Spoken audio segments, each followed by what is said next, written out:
really appreciate everybody being here. Also, very moved almost by how many people have contacted me and said they want to help out tonight, share some of what they've learned through their experience. And so you can see there's a lot of props and tools and things like that today, and that just all kind of came about organically. So we're very excited. It's going to be a lot of show and tell, and we'll get started. We've got some new people. Want to know a little bit about Inventors Network, and probably the most important thing is we have a website. You can find out things on the website, but we meet every month at 6 p.m. The third Wednesday of each month is when we meet, right here, unless we tell you otherwise. We are a 501c3 nonprofit chartered by both the state and the federal government, and we are a Gold Seal affiliate of the United Inventors Association. We also have, if you go on our website, you'll see our board members, and all of them are contactable through the website.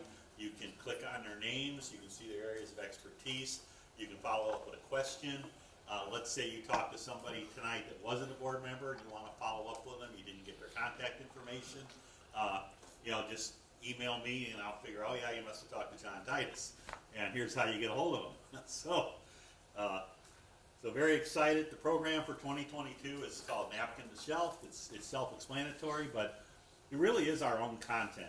Typical year we do have outside speakers come in, and this year we decided we wanted to follow a progressive order, sequenced how-to presentations, and we've relied a lot on our members and our board to put this together, and it's really turning out to be a good thing. Our last meeting was very interactive, a lot of follow-up, a lot of good words. We really appreciate that, but we really didn't plan it that way. It just worked out, and that's what we are. It really makes us feel like we're a club made up of our members, wanting to do things, staying on task, learning things.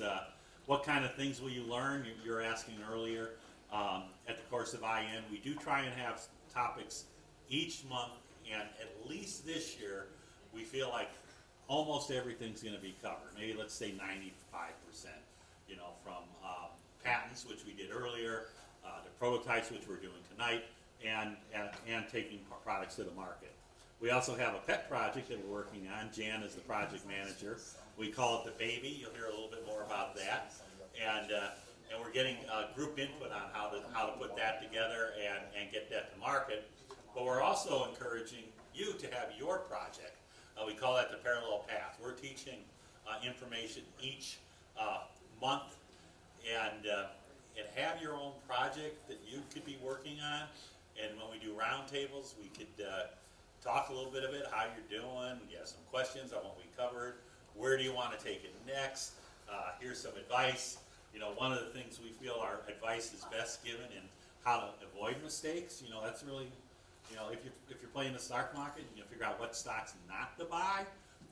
You're going to be in pretty good shape if you invest in the rest. And that's a little like Invention. If you can figure out what mistakes can be made and avoid them, that's where we can help. And I think most of us would say we've had way more failures than we've had successes. But you do get a success, and it can carry you. But you can learn from those failures, and I don't think anybody here is shy to tell you what they were and how to avoid them in the future. So, great programming, as you'll see. Mike Dumont is our speaker coordinator, but he's also become the dean of the Inventors School this year. Very responsible for a lot of the content. Mike is an MBA. I've learned a lot from him, such as lean theory. We talk about that in many of our meetings. Our projects are lab oriented. You're going to see 3D printing tonight. You're going to see actual molds being made, or actually a part being made out of a mold right in front of you tonight. You're going to see how a prototype got Pam a million, well, it was as seen on TV. I know you won't disclose the number, but conceivably $1 million idea. It was a major as seen on TV presentation and deal. So a lot of you learned how to join IN on the way in. We appreciate that. One thing I'm passing along on behalf of the United Inventors Association, It's the first time ever. It's called Inspire 100. You can find out more about it on their website. And if you have an invention or idea and you want to win an award on it, there's not a lot of opportunities to do this. This is new for the UIA to do this. But you can go on and take your idea and submit it for an award where you can say, I won the hardware award from the United Inventors Association. You can find that out on their website. I'll try and send out an email with this information too. So one of the things we do meet under a non-disclosure agreement, you sign that on the way in or maybe sign it at a previous meeting. Non-disclosure agreements we feel really can work well to protect your patentability and also avoid people from taking your idea and stealing it. But we always say, you have to, whoever you're meeting with, even if you have an NDA, it's up to you to decide, can I trust this? Can I trust this NDA? It's not a solid clad, a guaranteed thing that somebody won't take it. So we always say, inventors beware, and be careful as to what you say and who you disclose your invention to. You might want to just give them the secret sauce. We do also emphasize that if we're collaborating, it is important to be able to discuss your ideas with people you trust, whether it's people in the room or whether it's manufacturing partners, people you might be prototyping with.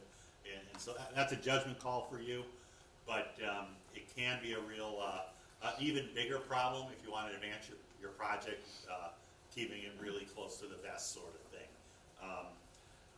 My personal experience, I don't find a lot of people have the time to steal your idea, okay? And because with every idea comes a big list of projects and follow-up and things like that. But if you can find partners and make it easy for them, it does make it easy for them to move ahead easier for them to move ahead with the idea and for you to license it. I always start out the meeting with, I call it the innovation moment, where I look at what's out there. Last month we talked about Rompapeel of all people. But here's an exhibit that is at the Smithsonian Institute. And I think they are open back up. I think people are more apt to want to travel. And if you really want to, take kind of a, field trip and learn a little bit about invention, that's a great place. They also have a website. You don't have to go there. But this was an exhibit I saw a few years ago called Places of Invention. And I want to make a couple of points with this. They call it Places of Invention. They're going to talk about cities like the Silicon Valley, where people got together and amazing things happened. And this has happened throughout history, where the art gets advanced when people get together, compare notes. If anybody's ever been to New Orleans, I'm just amazed every time I go at how many way more greater restaurants than you've ever heard about. And it's because it's the culture down there, and somebody might work for Emerald or Gallagher, and all of a sudden they're in some other kitchen sharing ideas, and that's what just builds things. If you study art history, you'll hear about the Impressionist school, which was people like Van Gogh and Monet, and really just kind of creating stuff that never existed, but they worked with each other to do it. Silicon Valley is a good example of that, and that's one of the exhibits. They talk about, I think, 5 cities, we'll go through them real quick, that are places of invention, that were hotbeds, and fortunately we're one of these areas. But this is the Silicon Valley. I mentioned that John will talk about him a little bit tonight. He always, but he was part of this.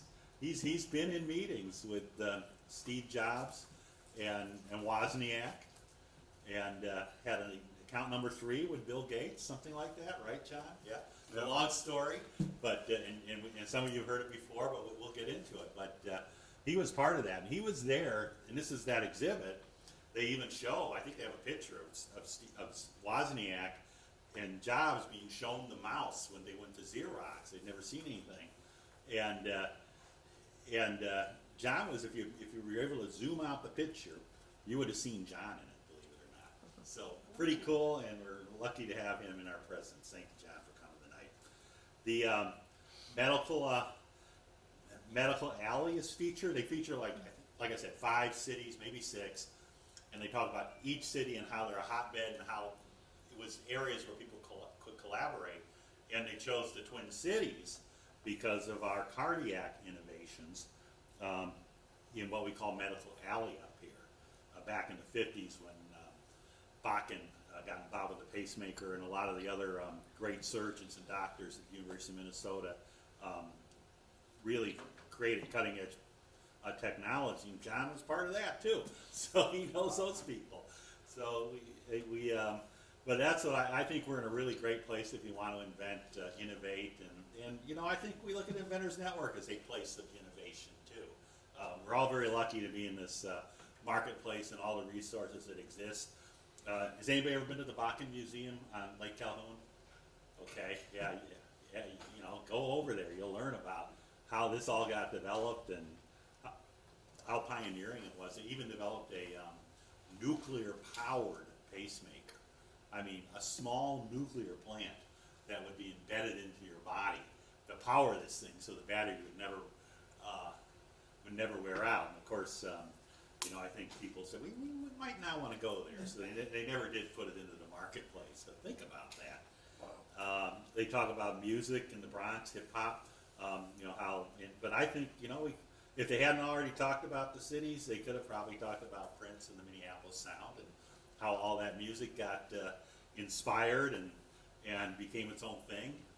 Recording technology is big, and that was big here with Lewis and Jimmy Jams and Flight Time Productions. They produced Janet Jackson, produced Prince, a lot of the famous people. They've since moved to LA.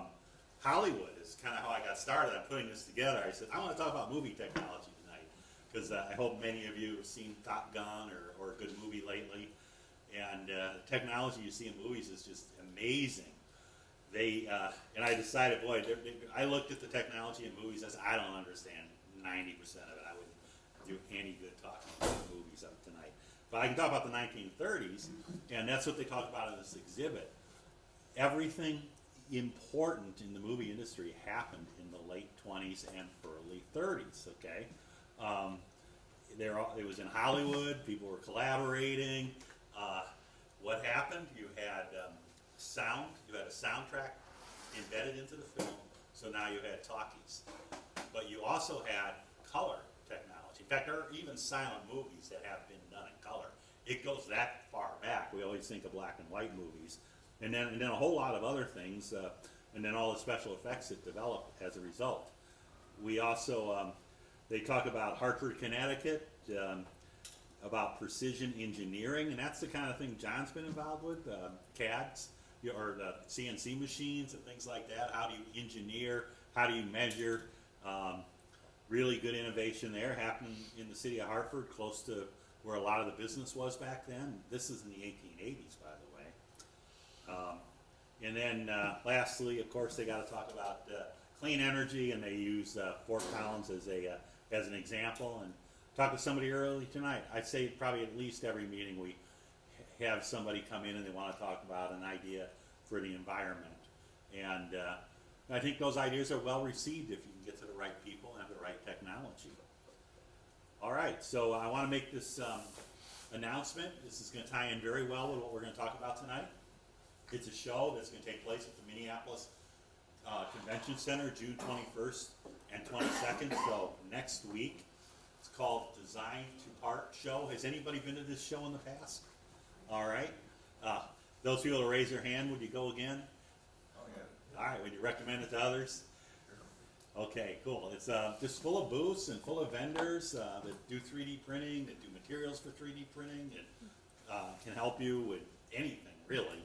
And it says register for free. So think about that next week. You can go to their website. If you go to the Convention Center website, I'm sure you'll find a link. So tonight we're going to talk about prototypes, and I was with somebody the other day, and he's like, I always like to know what the definition of a word is, and then you can learn a lot from it. And so prototype is a first typical or preliminary model of something, especially a machine from which other forms are developed or copied. And we have an example of a 3D printer, and I found this online, this picture, and I said, I've never seen anything like that, but I see one right over there tonight. And I said, that's pretty cool. This was actually on Amazon, and it cost $236, which is, I spent $1,000 on a really crappy prototype many years ago, and it ended up being as good as you could get at the time, but by today's standards, nothing. And here, $236. Now, I will say that if you were to own something like this, you know, I don't know what's involved with programming it. A lot of people say, I'm going to get a 3D printer, and you know, they say, do you know how to do CAD drawings? And some people can learn. It is an aptitude set that some people may never be able to learn. So you got to be careful. But I'd like to talk about, before we turn it over to the people that are going to get really involved with the programming tonight, is why do you need a prototype? One is you can prove your concept. You know, will this actually work? And how does it work? One of the prototypes I've shown you before was for my Greek yogurt bin, and the concept was it could fit like 95% of all yogurt packages in it. I found out most of them were made in a very similar fashion and sizing. And once I made the prototype, I did a lot of figuring to get that prototype made, looking at dimensions. But once I got it, I could start proving that, yeah, it does. I got all the various packages and kind of went through the shelf space, and you know, right at 95%. I did the same thing with my pill holders too. I went into a pharmacy, and I think the claim I made then is they held 85% of all pills you'd find in the pharmacy. I went into a pharmacy, knew the pharmacist, and took my pill holder out, and yep, sure enough, we got it to that 85% level. So now you can make a claim, you're proving something. It depends on what you're inventing, of course. Patents require that you, I forget the word they use, that you can enable your invention. That's the word they use. You have to be able to prove that your invention can happen. And you do it through drawings and through descriptions of those drawings, but a prototype can help you. In fact, in the old days, people would make a prototype and they'd send it to DC and say, this is what my patent is based off of. I think there's still a prototype room there. Today it would require way more space than it does, so they went to the idea of just doing written applications. But one of the things you can do is, with a prototype, is you can have your invention and you can start photographing it. So you can do a cell sheet, or you can do a video, you can demonstrate it. And so you're using it for marketing. The other thing you'll find is a prototype can be inspiring. You know, it can be a foundation for the rest of your plan. You can take it out, you can talk to manufacturers and say, here's the prototype I did. Now all of a sudden they can start looking at it and say, well, if you wanted to make plastic molds that would make this, here's what's involved, and here's what you might have to change. It can help you get partners, it can help you get your patent. So a lot of reasons to make a prototype. Tonight we're going to hear about silicon molded parts. We're going to hear about 3D printing, and we're going to also hear about you know, how to use different materials. We'll have a round table at the end where, you know, you talk to any of us, Jan, Mike, many. We're going to have, I think, probably a total of 5 people up here tonight. So we'll turn that over to. I'll introduce. Oh, perfect. Right. Jan is going to introduce them. All right. Perfect. Thank you, Jan. Thanks, Steve. I'd like to introduce Duncan Inns, who's from Lakeville, and coincidentally I got to know him not through Lakeville, even though I live in Lakeville. And I'm a judge at the robotics show at the University of Minnesota. They take place every fall. And Duncan presented 3D printing there as one of his inventions and what he did, and I happened to notice he was from Lakeville. We connected up, and then I've hired him for some prototype and development and engineering work over the years.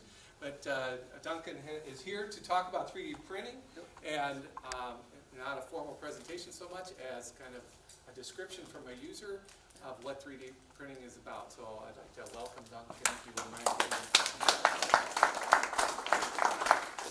Hi, thank you. So yeah, my name's Duncan. I am a mechanical engineer and designer. Oh, Just for fun. okay. Thank you. Good enough, thanks. Thanks. Yeah, so, yeah, I'm a mechanical engineering designer. I went to the University of Minnesota, and so basically I want to just talk to you guys about 3D printing. And so the printer I have right here is actually very similar to the one that was shown up on the screen. As loud as you can be. Oh, sorry, if All you right. can't hear me. And yeah, the main benefit of 3D printing is it allows you to iterate through your prototypes very quickly. So if you have a model for it, you can continuously update that model, print it, see what works, see what doesn't, and it's a very cheap way of doing it. These spools up here, they're plastic filament that gets fed into the printer. Each one of these costs only about $20, and it's a full kilogram of filament. And give you guys some perspective, like a whole kilogram of filament would print like about 2 or 3 of these. And so I'll hold it up. This is just a little drawer that you can print using it. And so all 3D prints start off as a 3D model. So I personally use SolidWorks or Inventor to create my 3D models. You can also get 3D models from places online, but for inventing purposes, you're going to need to have your own 3D model. And so from the 3D model, you get a part model, and then you turn that into an STL file, and then from there you put it into a slicer. And what I have shown up on the screen here is a slicer. So what's on the screen here is these drawers that I have out here on the table. And so in the slicer, it basically preps the print for the printer. And so this is where you can play with your settings. For example, you can print with the printer quality, the type of filament, whole bunch of other settings. And I won't go too deep into all these. If you guys have any questions about it, please let me know.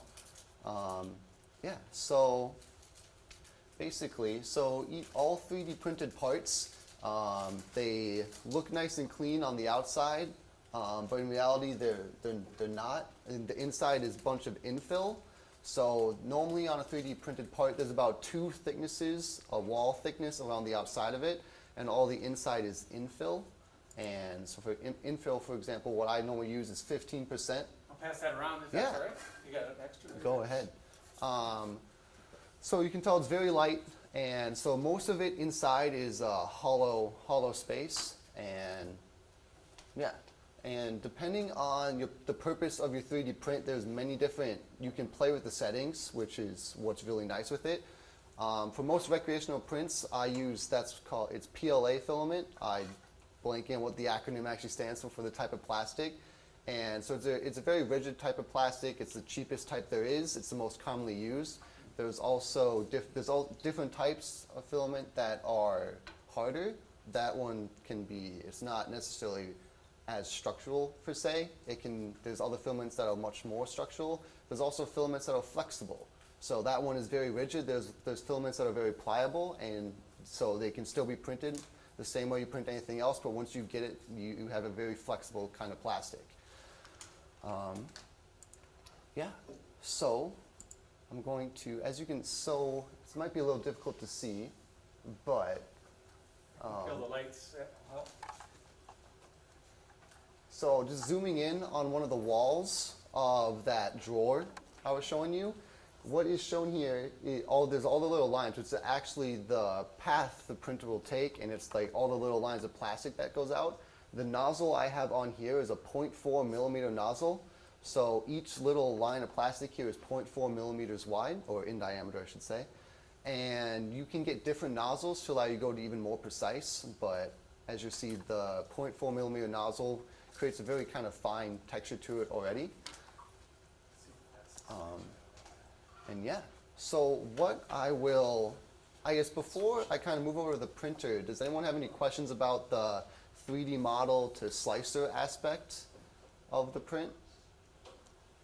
Perfect. Yeah. Do you have to do each one of those steps individually, or is it like a batch file that does all of them at once? Can you specify the step you're talking about? Well, say you have a CAD drawing or Yep. something like that. Do you have to go to the STL or something? Yep, so you have Yeah. yes. Then the slicer, then to this. Yep, you have to do it all kind of step by step. So it's very easy. I guess you have a 3D model, and all you gotta do is save it out as an STL, and you import it directly into here, and then you just save this out as a G code, which is, sorry, these are probably just a bunch of words, but a G code is the type of file that the printer reads. STL is the type of file that the slicer reads. And so essentially you put it into slicer so you can convert it into a format that the printer can read. So this kind of does all the hard work for you. You don't have to, there's no coding or anything you have to do about the printer. The slicer just is what communicates with it. Does that answer your question? Yeah, thank Yeah. you. All right. If you were making this as an original for the purpose of casting some other parts, Mm-hmm. do you change your tolerances in the CAD file, or does that happen in the slicer parameters? As in modifying the part? Or, Yes, because, yep. like, for example, if you need to machine off the rough surface in order to get your mold, would you have to compensate for that? So the surface of that print right there, Right. yeah, so you would do that in the printer settings. So in terms of like what the surface finish is like, your 3D, like for that, the 3D model of that would be a perfectly flush surface. There wouldn't be any texture to it, but obviously when you print it, it's just a bunch of layers stacked on each other, so it would be. So you can play with printer settings to make that really smooth. Like if you do a smaller, here, in the top right, you can see there is a bunch of different printer settings here. And I normally print on the 0.2 millimeter, that's the layer height of it. You can go down to 0.05. So yeah, you can, yeah, the real big downside of that is print time. Yep. And so, for example, what you see on the screen right here down the bottom right, it takes 11 hours to print. We'll see if it updates for us. Might take a second. But if I do like ultra high detail, it's going to go up, my guess, over 24. And that's the main downside, but for certain things, you're going to want that. But yeah, to answer your question, it's all within the slicer. Okay. On the prototype that's going around, Yep. there's like a logo embossed on the inside. Yep. Was that printed on there, or did that get stamped later? That was printed on there. So the that's part that, pretty yeah, this is it's called a hive drawer. I use them at my apartment, and I just downloaded these off of a website called Thingiverse. I don't know if you guys have heard of that. Basically, it's a totally free like archive of a bunch of things that people like me or just anyone else for fun, they would design something in CAD and they decide to share it with people. Okay. And that's what that's from. And so like stuff like that, I'll pass around this boat as well. Also has a little thing on the bottom. This is a calibration print for this printer. And it's actually what I'll be printing, I'll start printing. I can hand that to you. Go on that print side. Yeah. Yeah. Yes. So the materials, you said this is rigid and it goes all the way down to flexible? Yep. What would the flexible, like, be? How flexible? If you could compare it to something. How flexible? I guess. Rubber ball. Rubber ball, I'd say even a little bit more flexible than that. Could you have a good comparison for this? The fingertip thing? Yeah. You could compress it, it's a tip over your finger and you could compress it flat. Mm-hmm. So it was that flexible, but it wasn't like a silicone No. latex glove. Like a garden hose type, maybe, or? That would be probably, Rubber glove. it's flexible with it, yes. You can get a little more flexible than a garden hose. Yeah. But not a lot. Okay. Where did you learn how to do this stuff? Was it a class or something you picked up on your Yeah, own? so when I was a freshman at the University of Minnesota, they had a 3D printing class, 3D printing class, and that's kind of what got me started. And then from there, I just kind of learned everything on my own because it really interested me. So that's when I purchased this printer and kind of took it from there. Yeah. Do you support the lost wax process of investment casting, where you make the pattern, have plastic pattern, and melt out the plastic in a furnace, and then pour in the metal and break off the plastic? Don't know if I understand. Sorry. Just for die-cast mold, Yeah. fabrication or mold. Jewelry is commonly made with the lost wax process. Okay. That precious metal. Yeah. Keep going, we've got lots to cover. So essentially, once you slice it, this printer uses an SD card. You take the G code, and you upload on an SD card, put it in the printer, and then you can print from the SD card. And I'll just scroll all the way down to find it.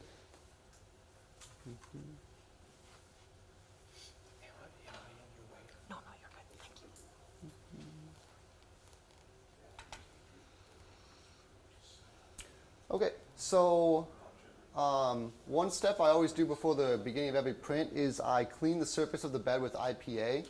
And what that does is basically it cleans the surface for one thing. It also makes it easier for the filament to stick to it. The most tricky part of every 3D print is the first layer. If the first layer doesn't bind to the surface properly, it's just filament's going to start going everywhere. I can't tell you how many times I've started a print, walked away, and come back to just a big pile of filament everywhere. And so hopefully this one starts on its first try. So what it just did right there is there's 9 points that the nozzle of the printer goes down to make sure it knows where the bed is. And what it's doing right now is it's printing off just a little line of filament, basically to kind of just to make sure it starts correctly. And then it goes over and starts the print itself. And yeah, feel free, I guess, if you guys want to come get a closer look, but yeah. Do you do 3D printing that has movable parts as well? That has what? Movable parts? Yes, I have done that. So with, I guess, movable, a lot of 3D printing requires support. I guess if there's like overhangs, for example, for this drawer, nothing here requires support.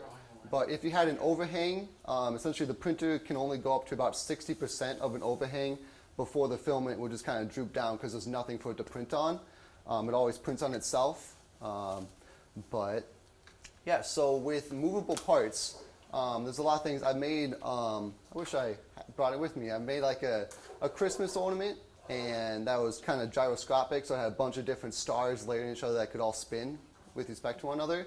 And how those work is you print it there's free space that allows it to move, and that free space gets filled with support when it's printing. And then once the print is done, you break that support out, and then it has all that space to start moving around again. Anybody want to come up? Just come on up. And tonight's a working session kind of thing. So if you want to get a close look, just walk on up and kind of get out of And the way. Duncan might No, not that's be good. here, you're gonna leave at some point, Yeah, right? I can't stay the whole So- time. Exactly. It's not homemade? About $20. I mean, I thought that was. Yeah. Do you teach? What is the little bolt? Sorry, one second. I bought mine at Microsoft. Huh? What's the difference in price to have that little bolt made versus that shelf thing you said? It all depends on how many grams of filament it uses. Yeah. So a cool part about the slicer, the bottom right, it actually gives you a cost of the print. And this one down here, right at the top of my cursor, it says it's $2.91. So that's just an estimate based off of how much filament is being used. So that's for the shelf thing? Yep, that's for like the whole shelf, which uses a lot of filament. That boat you're seeing right there would cost cents. It would. In material costs. How Yep. much you pay for that unit there about? This printer right here, when I bought it, was about $750. How much? $750. Yeah, I got one just like it, I bought it at Micro Center about 3 years ago. Yeah, I Looked got just like it. I got this one about 4 years ago. So Yeah, Micro Center, I think, got the best deals and the best service, you know what I mean? The guys tell you what Yep. to do. yeah, Very good at it. Have you considered making a big a big boat, one? No, a big printer. a big printer. Most of them, the prototype there are You very could good. buy bigger versions, right? Yeah. Oh, I So know. this is a. I've built Yes, it's a good several point. computers there. This is a very recreational 3D printer. There.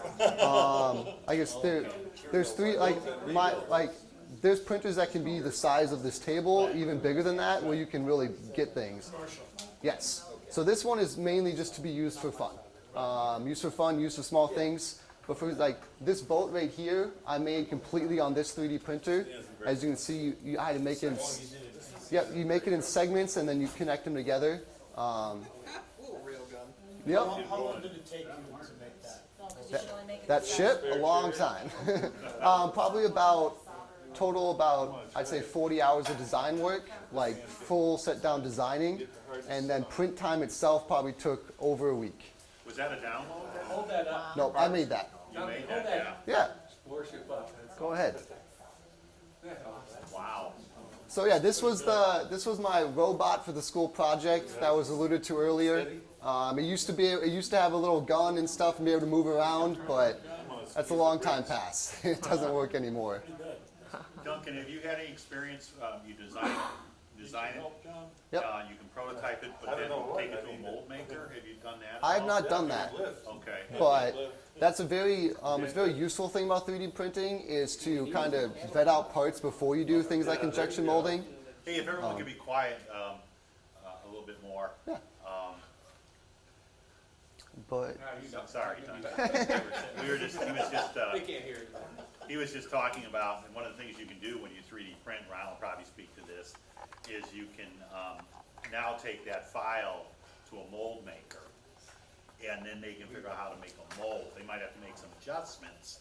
And so it's kind of a seamless process. There's even a mode in I think pretty the much drawing understand files if where they you have can almost do questions. I have nothing patent-like more to drawings touch on. and give those to your attorney. So it's really a good way to capture the information. Yeah. Sounds good. Thank you. Duncan, anything else you want to share with us? No, not Okay. necessarily. Jim had a question back there, and Yeah. then we should move on to next. One thing you might want to stress is that if you're going to use these prototypes or any kind of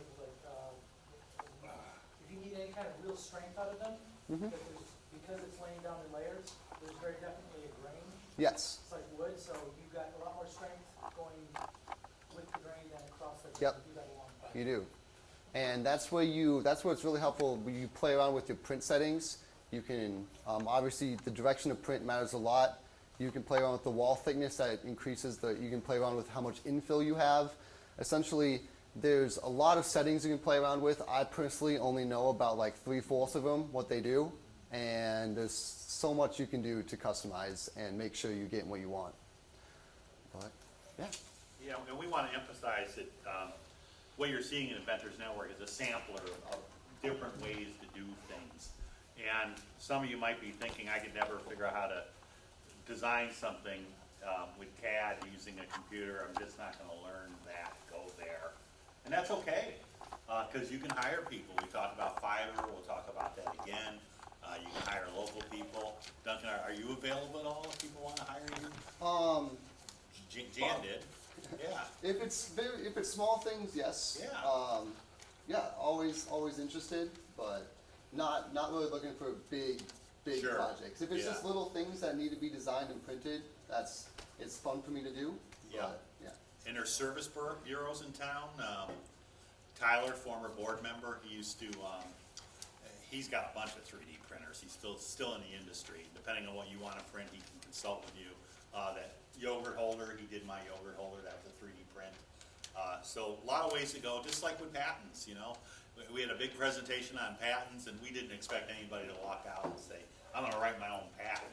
Okay, you're gonna have to go read a book, maybe consult an attorney, still work with an attorney. And it's that sort of thing about everything. And then also, you know, sometimes it might not be your aptitude. It's, you might, you know, like, you were really attached to designing this and getting going and Yep. kept going, and that's the way artists are. But if it's not where you're inspired, you can still play in this field with, you know, knowing how to approach it, who to talk to, who to hire. You're gonna hear something from Mike towards the end of our program tonight, called the Makerspace in South Minneapolis, which is really pretty phenomenal. So I don't wanna take anything away from what Mike's gonna talk about. Mike? Just for metric comparisons, the ship took 40 hours? I can't. Nothing accurate, just directional. But then how much did the little boat take by comparison? This little boat, it just normally gives you an indication on there. This boat would take about 2 hours to print. All right. That's because it's going at it's a pretty high detail. It's going at 0.15 millimeter layer thickness. This boat is a calibration print for the printer. It's meant so when you move the printer, like I just did, when you change up settings, when you got new filaments, everything kind of changes how the printer acts. So you want to do calibration print so you can really fine tune your settings, so then when you do a big print, it doesn't end up kind of bad, and then you have to redo it. But And yeah, the material cost of the little boat for the other comparison was how much? Yeah, so I guess this little boat, I would say about a quarter. Like, it's Really, like- 25 cents? Yes. This right here, all film in total probably costs about $30 to $40. It all depends on, just how much filming you use, and, Thanks. yep. Yeah, that helps visualize. Okay. Okay, so this printer's gonna run for a little bit. Duncan, how long can you stay? Or- I guess I'm not going to stay until the end of that print. Right, for so sure. we'll just break away, probably done. Yeah. So thanks to Duncan, and now we're gonna move on to, Sure, the next yeah. one. So appreciate it. I'll get this out of the way. So when you're thinking about a prototype, you know, you have to develop a plan. It's like if you wanted to have your dream house, you knew you couldn't build it, you might wanna hire an architect, but you're gonna give them some input as to what I would like and how we get there, and you're gonna have to talk to a lot of people along the way to get there. It's a little like that with a prototype. And that's kind of the first question, what do you wanna do with your prototype? And, for a lot of us, it's to license your invention. And that's exactly what Pam Turner did. Where's Pam? Right there, perfect. And she's gonna talk a little bit about how she did that, with her invention. We call it the 5-second needle? They call it the The 1-second one, needle. one, I call it the my spiral 5-second line needle. Yeah, You you know? call it the 5-second. Yeah, versus the other needles that are like a minute, but really impressive invention. And, I think a lot of us got to know Pam right after she won the award at the Redwood Falls Minnesota Inventors Conference. And I was there, and there were a lot of people that were like, you gotta go see this idea, including the director of the patent office, who said, this is pretty amazing. I know your patent is going through the process. And I gotta tell you something, we have an art unit for sewing needles, and we have examiners, but they had to like reopen that whole art unit because it was dead. And you really brought that together, so,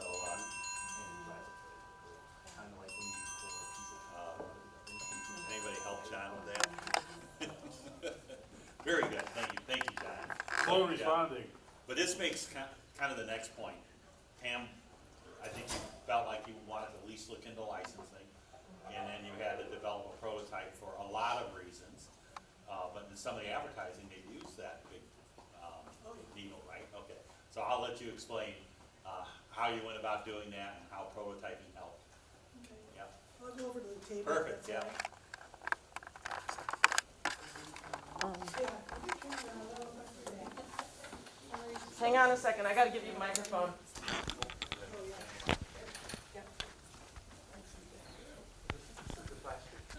yeah. I was able to get one of the videos on in light. Just one of them. So I guess I didn't have time to see about the second one. I uploaded the first one, and, Put this in our pocket. Yep, that'll work. Am I on? You got it? Okay, well, I invented the spiral line needle, and I licensed it to Telebrands as seen on TV, and they called it the 1-second needle. But I'm gonna start from before that.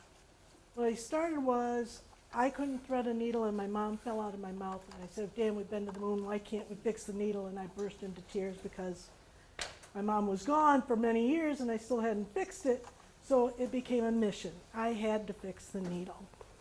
And I immediately thought, well, I'll just call the needle companies. I got this great idea, you know. They all told me nobody would pay what it would cost, it's not necessary, nobody buys the one that has the opening on the top now. And I kept going, no, you don't understand, you don't understand. So I just thought about it, well, needles are made out of wire. So I started calling wire companies and saying, I want you to make me a needle. And they go, well, why? And I try to explain the whole thing. And they all kind of blew me off. And then I found this one company called Forum Tools, a mom and pop kind of place in Minneapolis. They're gone now, but they they were really kind. And he says, well, if you bring me a needle, I can cut the end off, and then we can EDM in the eye you want to put in it. And I'm going, I don't know what EDM is, but sure, let's do that. So I brought over, I think it was 10 needles, and he cut off the tops, and he put it in the EDM, and he made me these needles, and it was $10 a needle. Well, I wasn't going to make any money selling them then, but I had my proof of concept, and that was the start. I went from there to, okay, I can't do it with you, but who can help me make this? So that I got on the phone and I'd call different companies and I'd ask different questions and they'd all give me a different word to use. So the next time I didn't sound like a crazy old lady. And so, you know, finally I got to, I need precipitating, hardening stainless steel that I can bend back because I want to take and make this, carve out the eye and bend it back. And that blew off a couple of people. But finally I got someone, his name was Chuck Theisel, and he worked for a large company that did a lot of projects and stuff that were in the medical industry.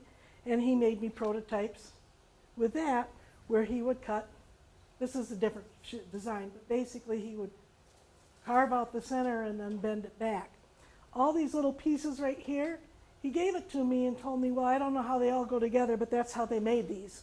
And I said, okay, so for $50,000 I have this bunch of junk that doesn't really work, but it's cool. So that's my art.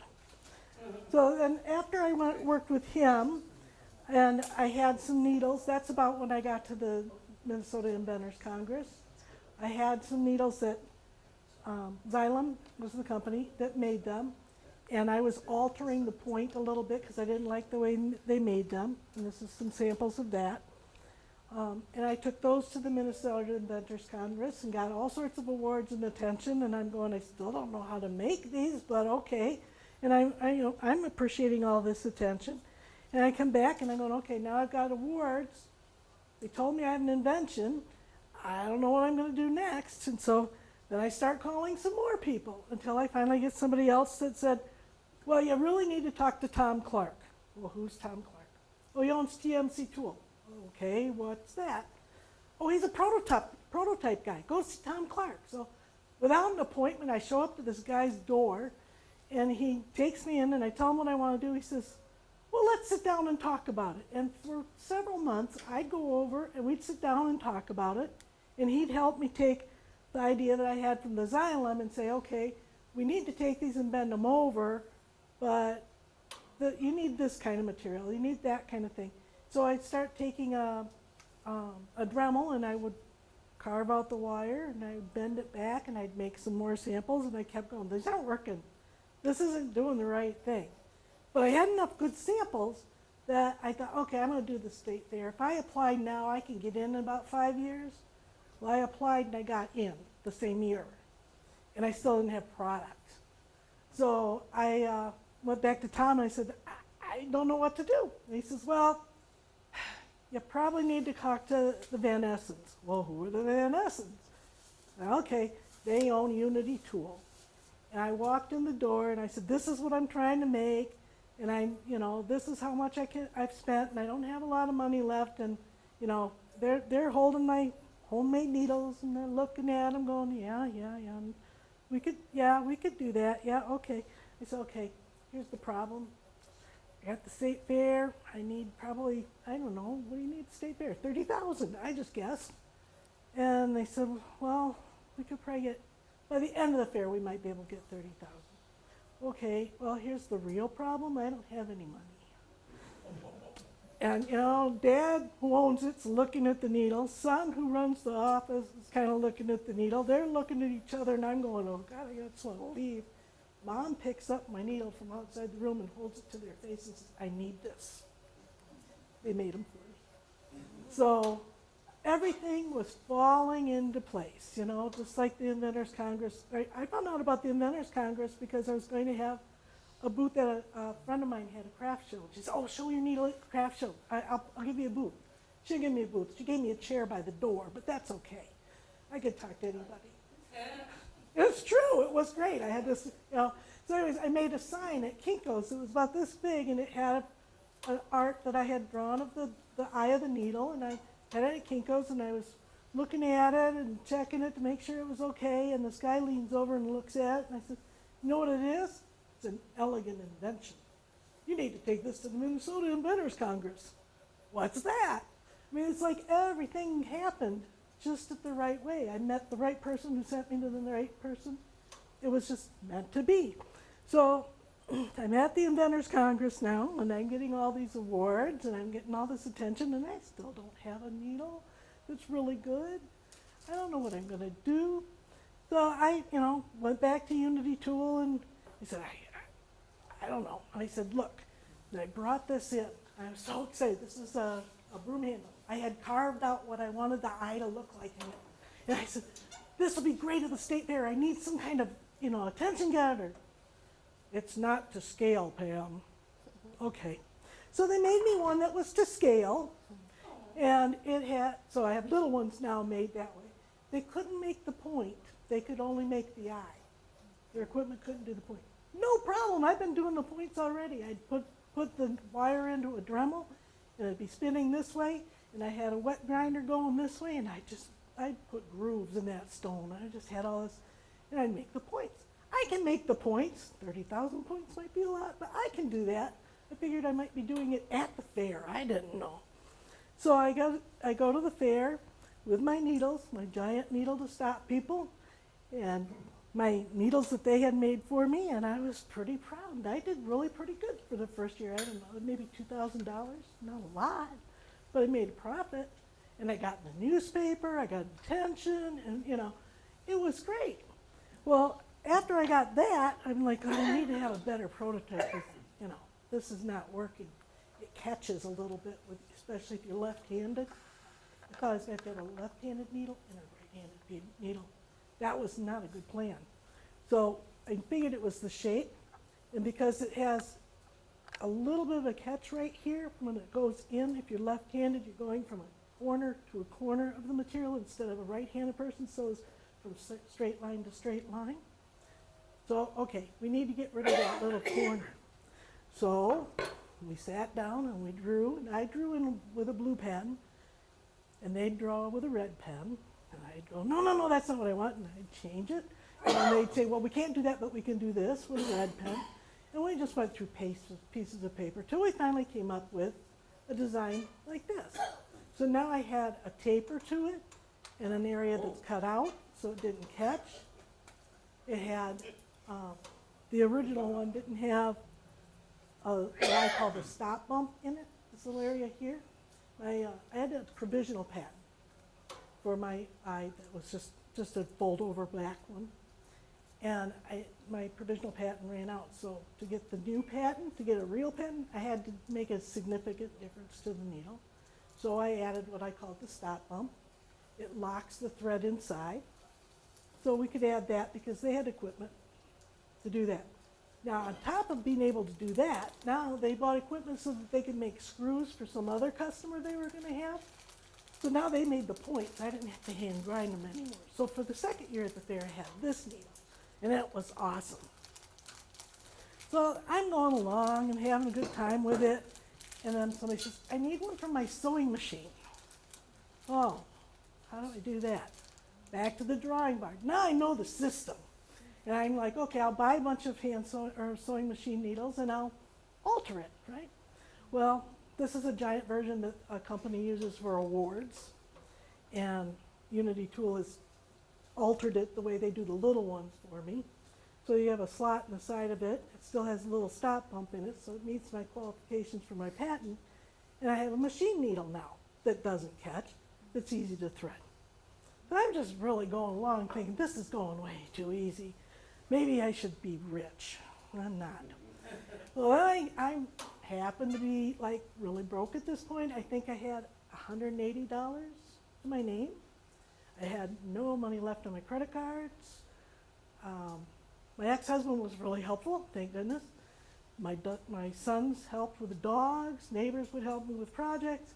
But I'm going through the internet and there's this thing saying, come to someplace in Illinois, I can't remember, a place, Chicago someplace, and show you off your product. We want new products. Well, it was as seen on TV, but I didn't know who it was. So I get there and I do all the whole stuff and they give me a deal. They gave me a deal. I couldn't believe it. So I'm sitting there at this hotel. They want me to stay overnight. And I'm like, I can't afford to stay overnight. Well, we'll pay for it. Okay, great. But they're going to reimburse me. I can't pay for it. They don't understand. I can't pay for it. I have no money. I got enough to get home and gas. That's it. So I call my ex-husband. will you rent me a room at this hotel so that I can stay here tonight so I can get a deal with Calibrands? And of course, you know, what's he gonna say? You know, I'm gonna get some money out of the deal, he better help me. So he paid for the room. I stayed there. I'm laying in this nice hotel room, looking at the ceiling going, I'm getting a deal with Calibrands. I'm all alone. I have no money. How the heck do I celebrate? So I went down and got cookies out of the counter and went back to my room. That was my celebration, you know? Take what you can get, right? So the next day we do the whole doing the show, you know, here's what we're going to give you, make it nervous. You know, they do all this little game they do for a thing. Like, I just want to go home. When are you going to give me some money? Well, I'm sitting on a bench with Raj, who is like the second in command, and he's making a deal with me. And he says, we can give you 2%. Like, I was thinking 10%, you know? No, we can't do 10%. That's not even heard of. I don't know what's heard of, so I, like, okay. He said, well, I really need to have a upfront money, you know? He said, well, we can give you some money up front. We can give you an advance on what you're going to get. I go, I need $250,000 because that's how much I owe. What? I go, no, I really owe that much money to people. He says, no, we can't do that much. Can you give me 50? No, we can't give you that much. I think they ended up giving me a $10,000. That was all they gave me ahead of time. And they gave it to me as a fake check in an envelope. I didn't even really receive it then. They forwarded it on later. But I'm sitting there going, this is really kind of getting anticlimactic. You know, I thought I have all this money. I was going to party with my friends, and I've got nothing. I get into the last part of the show where they sit down and they're, here's your check and all this exciting stuff. And I'm like, can I just go home now? It should be exciting, and I'm alone. And they said, okay, we're done. And they turned around and left me. And I'm like, this was just like the worst moment of my life. It was supposed to be the best. So I get in my car with all my excitement that I'm going to be rich, and I'm getting on going onto the highway, and I'm almost out of gas. I'm like, oh crap, how far can I get with what I got? I managed to get home, and I needed to get cash out of a box in my house to be able to put gas in it to be able to drive out the next day. That's how close it came. It was really at the edge. But it, you know, it was all right. So then Calibrands did their shows, and they did ads, and they showed the needle, and they had my giant needle they were showing. They had a different shape to their needle a little bit. And then they made my needle. It was horrible, guys. It wasn't quality at all.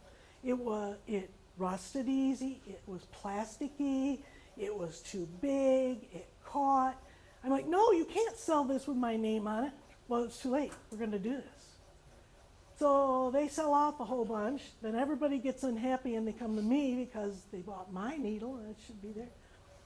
So I should have made $1 million. They made $1 million. I didn't make $1 million. But it was a really good experience. I had a moment in time when I felt like I was a success, and that was worth it. So I go home and I'm making more needles, and I keep doing my little project, and then all of a sudden I see these needles on sale. That's my design. That's my patent. It's being made in China. It's selling for pennies. I'm selling needles for dollars. I couldn't beat the price. Okay, if I can't beat it, join it. So I get a person in China who's able to get the needles for me. So now I buy the China-made needles, and I sell them under the brand, I call it Cinch, Spiral Eye Needles Made in China. And I make more money off of those knockoffs than I do off the American-made quality needles here. But that's what I'm proud of, and that's what I push when I go to fairs and stuff.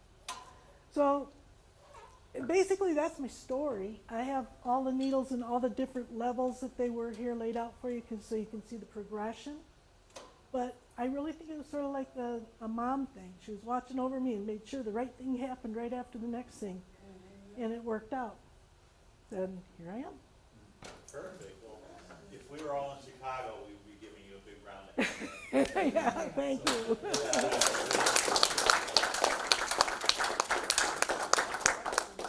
Yes? Is there any chance to get some kind of a royalty off the knockoffs from China? No, buy them for, well, I buy them cheap.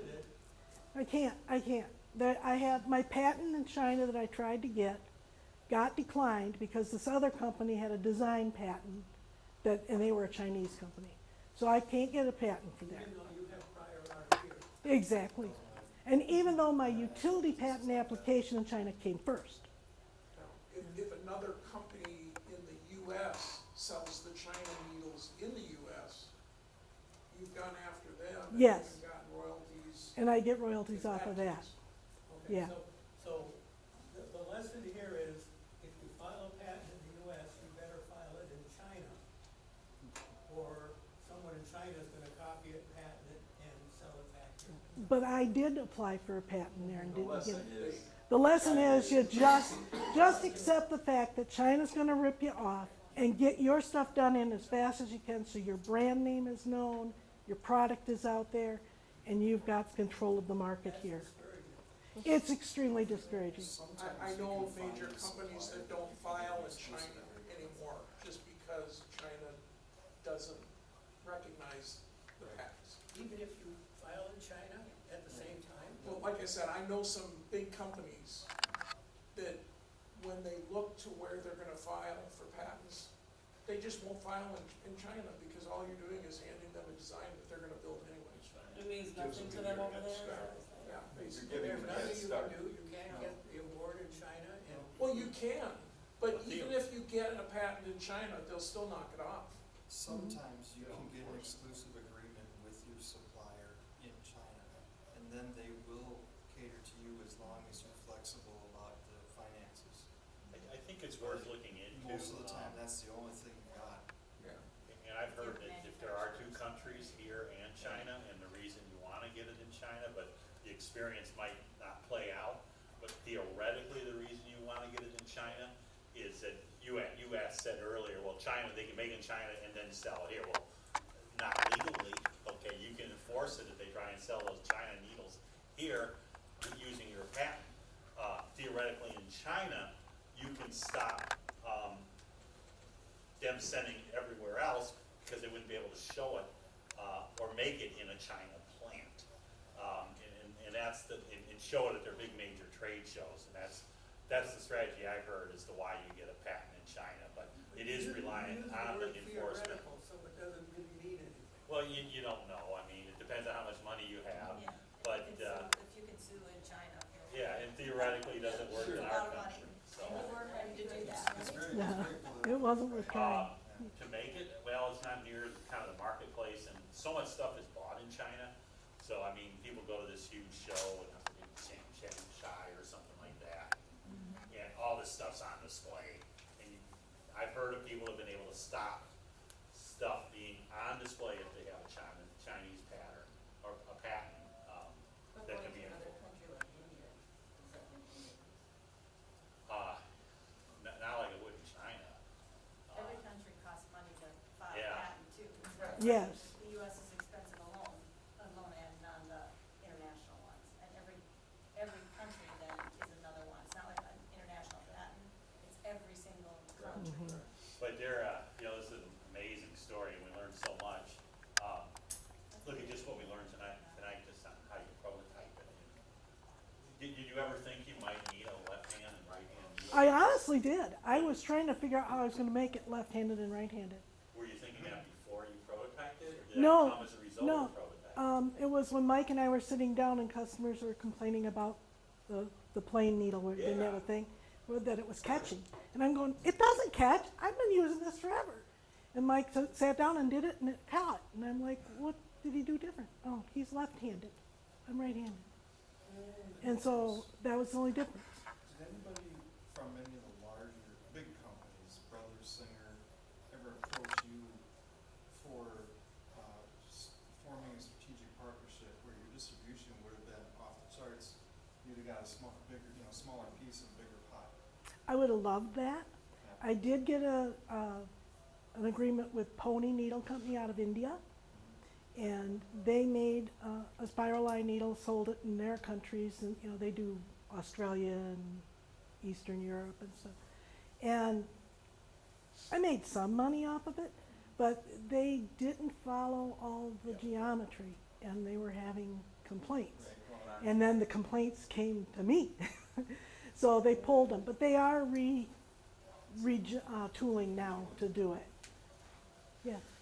And in your multi-stop adventure, how did you treat perhaps a non-disclosure agreement along the way on the many stops, or did you use them? Yes, I had a lawyer, a really good lawyer, cost me a lot.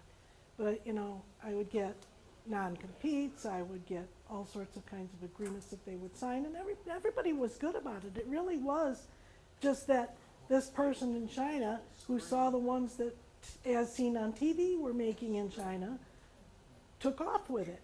So while having as seen on TV should have been a really good boom for me, all it did was open the door a little earlier. I'm sure someone in China would have seen it at some point anyway, and just done it.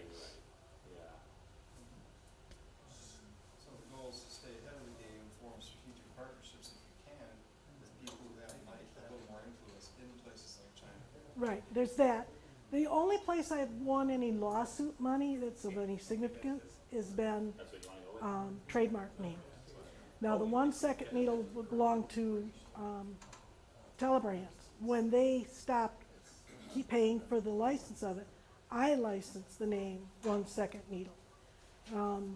Last year, I got a $60,000 check because of the people that are using the name 1 second needle. I made more off of suing somebody for using a name that Telebrands had than anything I have for my own stuff. So keyword strategic partner, and really that's what you did. I mean, you developed strategic partners along the way, and getting a deal with Telebrands is a big deal, or another major as seen on TV company. You know, as you know, you gotta be careful.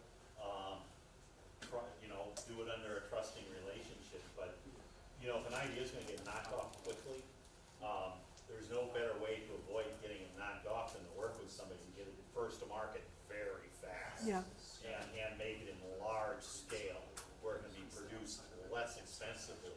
It's like if Telebrands is making this thing in China for pennies, then why would someone wanna knock them off? Because who's gonna make it for less than Telebrands? They're already gonna have a strategic advantage.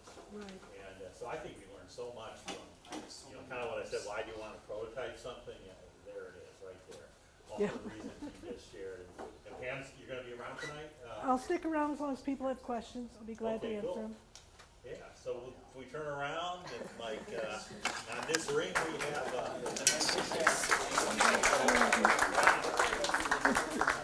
all right, so Ron is. It was an adventure. You know, for many of us, no introduction needed. And so I'd like to just give the time to Ron and thank him for giving us his time. He's a real treasure for our club. And we said, let's call Ron and bring over this subject. Here he is. Okay. I've done a lot of castings over the last, 40 years maybe, something like that. My wife's career was as a wildlife sculptor, and I had to learn how to make all prototypes. I never heard anyone. And that's really where I got into casting at all. This is one little example of a cast part in a silicone mold. But as I started trying to put this together, I realized that there isn't one way to do this. Every project is so totally different. So, by the way, I asked Paul Reefer, he does a lot of casting, mostly in bronze, so he can correct me as we go along, but he'll also be here to answer questions, because he's probably done as much of it as I have. Anyway, you can cast parts that are hard, polyurethane, which is what this is, or you can cast silicone rubber parts. Oh, sure. Okay. You can do it the other way around, and this is a little mold that I 3D printed for Frank to make these parts, and they just stretch. They're silicone rubber, so it's reversed. You 3D print it, And in this case, you just put a sheet of glass across the top or whatever to squash it out. And it's a nice flat surface, which is really easy. But you can also cast metal parts. Things like pewter and lead and Woods metal and Rose's metal. And there's a whole bunch of eutectic alloys that have a fairly low melting point. And if you pick the right silicone rubber, which is really a high temperature one, you can actually just cast metal parts also. Most everything I've done has been buying materials through Polytech Corporation. And in fact, I took 2 trips out to their headquarters in Pennsylvania and took some classes from them.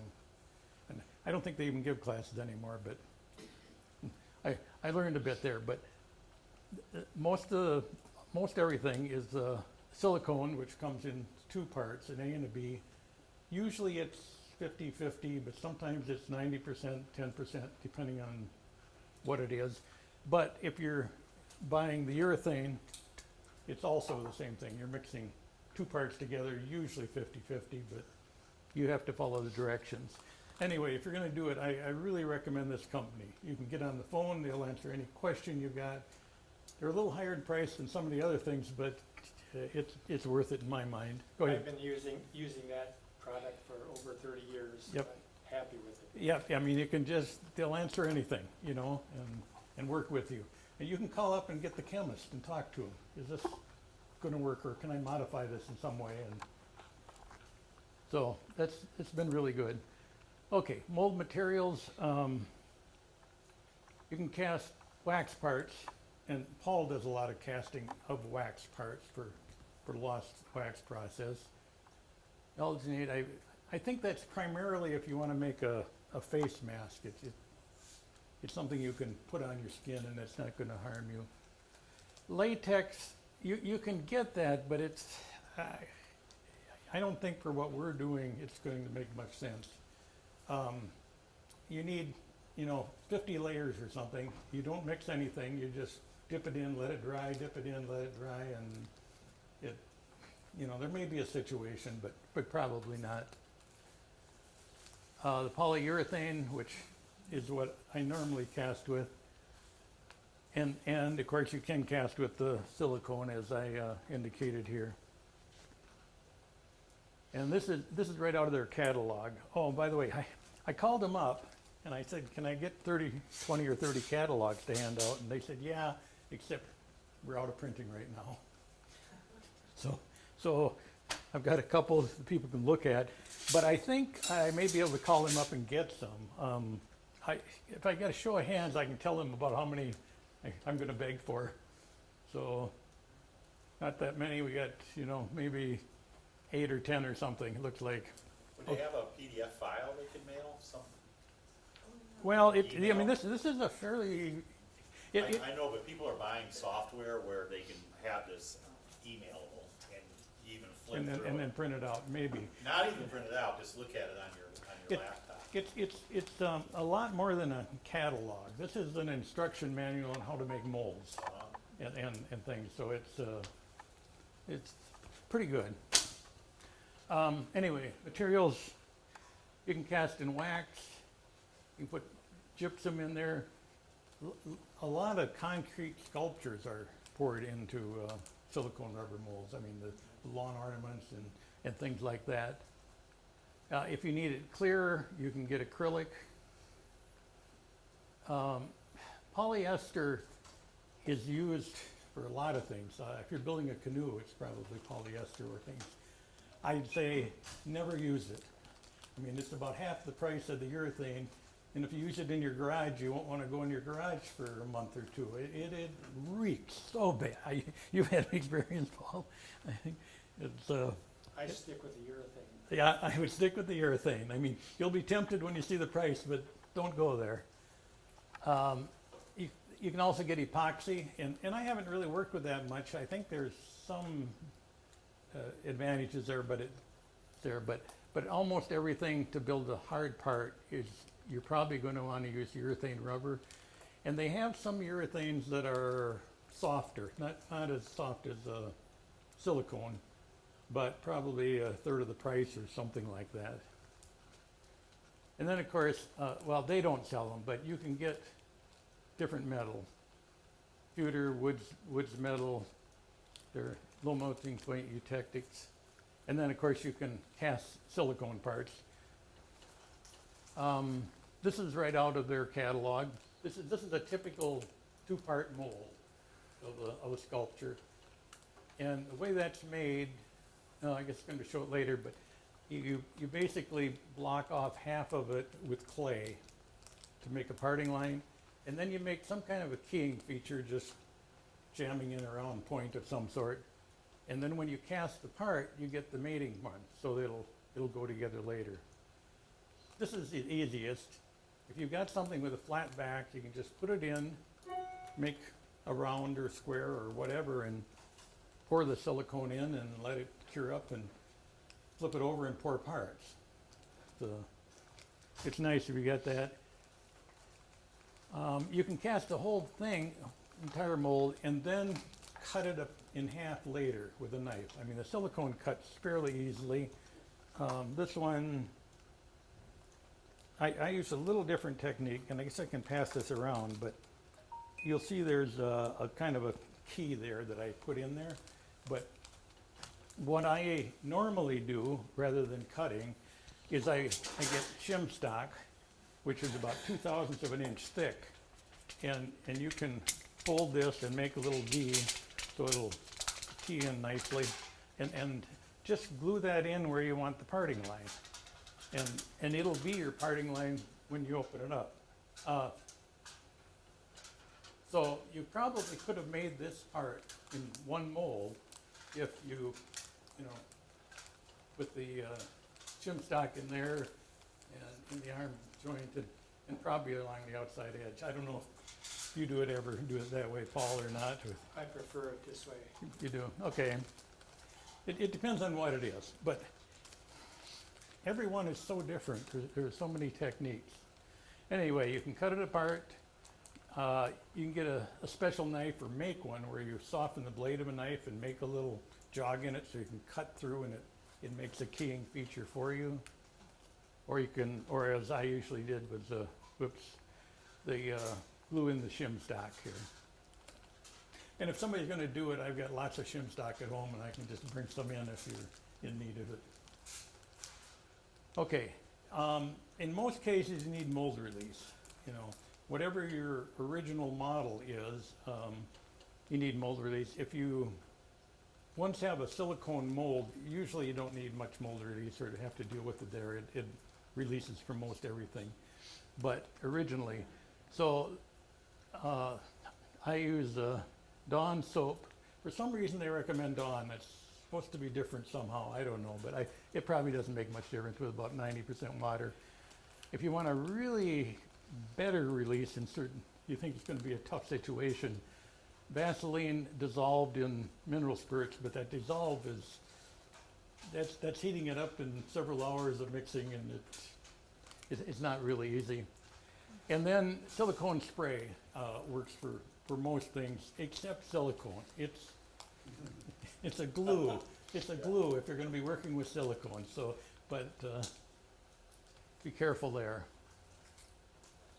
Oh, and also painting. I was going to say, if you want to paint the part, you don't want silicone on it. It isn't going to work. Okay, this is probably what Paul is talking about. Here's a train engine they want to make, and they've got a parting line right down the middle, and this, which you can't really read, is clay. Bury it halfway in clay and put in some kind of keying feature.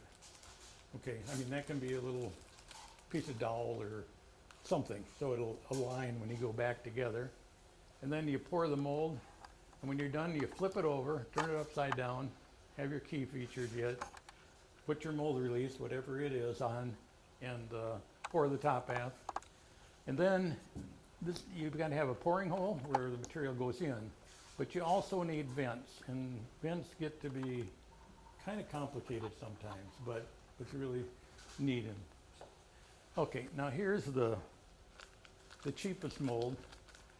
This is some part you want to have, and you just have a vent, and you create a funnel, or you create a ring and put a cheap plastic funnel on it, but it doesn't vent. You're likely to end up with a lot of air bubbles, unless you can put this in a vacuum chamber, which is what I do, but not everybody has a vacuum chamber sitting there, and cycle it up and down. So it makes the little bubbles that are down here get to be huge, and they go out, and then you drop the vacuum and it goes back in, and then you pull it again, and pretty soon it's clean. But, and this is fairly complicated, but if you don't have a vacuum pump and you've got a really sensitive part, you can put your part in and have it fill from the bottom, coming from a funnel off to the side, and then maybe not absolutely necessary, but desirable that as it comes across, any air bubbles that happen to be in there can float on up, and then it goes up, fills the part, and then goes out a vent. But that can be a little complicated to make, and it may or may not be necessary, and it depends on how good a quality you want. And if you do have air bubbles, you know, you can just fill them in with some kind of clay or Sculpey or something like that, and clean it up too. It depends on how good a quality you need. This just shows something that's a little bit like I did here. It's, you know, it's a detailed sculpture that they, or not a sculpture, a detailed, I don't know, applique, and they just have a rubber mold that goes on it. They turn it over, fill it in, usually drop something on it to make it flat above, although it may level enough on its own depending on the situation or how critical it is. Okay, and I think this is the actual little mold that I built for Frank, and we just pour some silicone in the middle, being very careful to avoid air bubbles, so let it flow out to the ends very, very slowly, and then put some mold release on it first, preferably some soap, and then put some soap on a flat piece of wood or a piece of glass or something and squash it out. And then you can have silicone parts, you know, that's stretched to simulate what you're really trying to get to. Are there any kits you could buy, like at a craft store or source, you know, that would have a lot of what you need? Well, I know what you do you? probably could for plaster of Paris, but something like this. I don't know what would be in the kit. I don't know if. Years ago, in Itasco, or, Yeah, they're in St. Louis Park. Yeah. yeah, it's, they sell to schools, I think, Yeah. little kits. Yeah. There's one thing I saw online that I've never used. It's a silicone putty, a two-part putty that you just take the two halves and mush them together. And they were really recommending it for things like little, I don't know, hanging necklace thing with a lot of detail. And they just make it into a ball, semi-flatten it, squash the thing in, flatten the piece of glass on it, and it sets up. I guess I've never done it, and just pour the parts. You know, I guess if your part is something that's going to be flat on one side, especially, and not too big, I'd think 3 inches or less. I mean, everything I saw online was maybe 1.5 inches, but I've never worked with stuff. But that would look pretty easy. Okay. There's a real variety of silicone rubbers available. And the first thing is the hardness here. Shore A is what things are normally measured in. And they go across. I think I'll run this one around. This is a Shore A of 10. This is the softest rubber that they have. And here's a detailed part here that comes out of that. And if you get up to wrong button again. Okay. If you get up to 50 and 60, it's starting to be quite a bit harder part. I think these are around 20, something like that. So you can get really hard ones. This is quite a bit harder. I think this is around 50. I'm going to talk about that a little bit more later, but they tell you how long you've got to work with it. Some of them are 5 minutes and you're done. And I never work with those. Oh, I'm sorry. These are not silicone molded rubbers. I've got it labeled wrong. Huh? No, they are. Okay, sorry. And then how long it takes to set up? 16 hours or 1 hour, depending on what. And then another thing that's pretty important is viscosity, how thin this stuff is. 2,500 is not too bad. That's, I don't know, pancake syrup maybe, something like that. And then when you get up here, then it's thicker than pancake batter. You know, it isn't going to flow real well, so it's not good. Let's see what it. Oh, and they've got 2 lines here of, and it really just amounts to what they're cured with. Silicone or platinum, I believe, are the 2. But all right, polyurethane. They've got a whole line of them. I pretty much stuck to this first one, the 15-3. The 15-3X is just cure real fast. They like to really push something that goes fast. I'm not that fast. I don't really want to deal with that, with the speeding up, but what they're showing here is you got 15 minutes with the normal stuff and 5 with the other. And let's see, where's the demold time is somewhere. Oh, here. 1 hour or 12 hours. So it depends on how, I mean, if you're in production, this is an issue. If you really need to crank out 30,000 needles. Yeah. It all depends on your project, because I make molds that are like this, and I spray it on, and I get 10 seconds before it sets up. Before it sets up. Yeah, yeah, that's right. The more production ones, they actually do spray these on for the most part. And they come in particular colors, but if they're white or clear, as some things are, you can get colors from them to make them something like that. And these parts, I'll talk about that more, but this has got a little color added to it. Okay, oh, this is the squished one I was talking about. I don't know too much about it, but they're baking coins here and go into production or some kind of thing. And this is just a putty you mush together and do it. Mold Max 60. I know nothing, I've never tried it. I thought it was kind of cool though, it looked like. Okay, if you actually want to go into production, okay, spin casting is a pretty good way to do it, and this is being done here with metal, okay, and this is like a record player spinning around, and there's a top and bottom to this mold. It has the detail, and it's poured into the center hot, but the same thing will work if it's just urethane that you want to go out there with.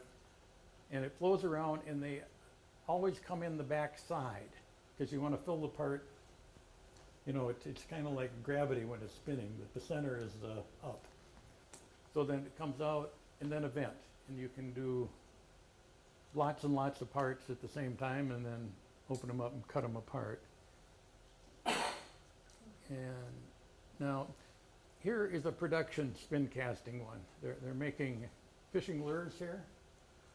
And it's an insert making it. So they're putting the hooks in to the mold in all those positions, the top and the bottom, and casting the parts and breaking them off, and looks like maybe they're making 50 parts at a time or something like that. So if you really want to go to production, you might be able to with that. And as I said, you can do the same thing with urethane. And I guess you could do the same thing with silicone if you really wanted to. I mean, if you had small silicone parts and you needed to make buku of them. Or if you need something like threads in the part, you can set up your mold so that you actually put the threaded part in and then cast around it. If you need extra strength somewhere or some metal something. And this is a part that I actually made for Markel Madsen, who's a member here. She's in production with these now. I'm not sure how well she's doing or not. The one unique thing I want to, This was a 3D printed mold I made, okay? Just printed the top and the bottom. But we needed a slot to go in to take the handle, okay? Well, you can't really 3D print that or anything else. So I needed to actually put a metal part in there with mold release in it that was clamped and positioned properly so it could be cast around.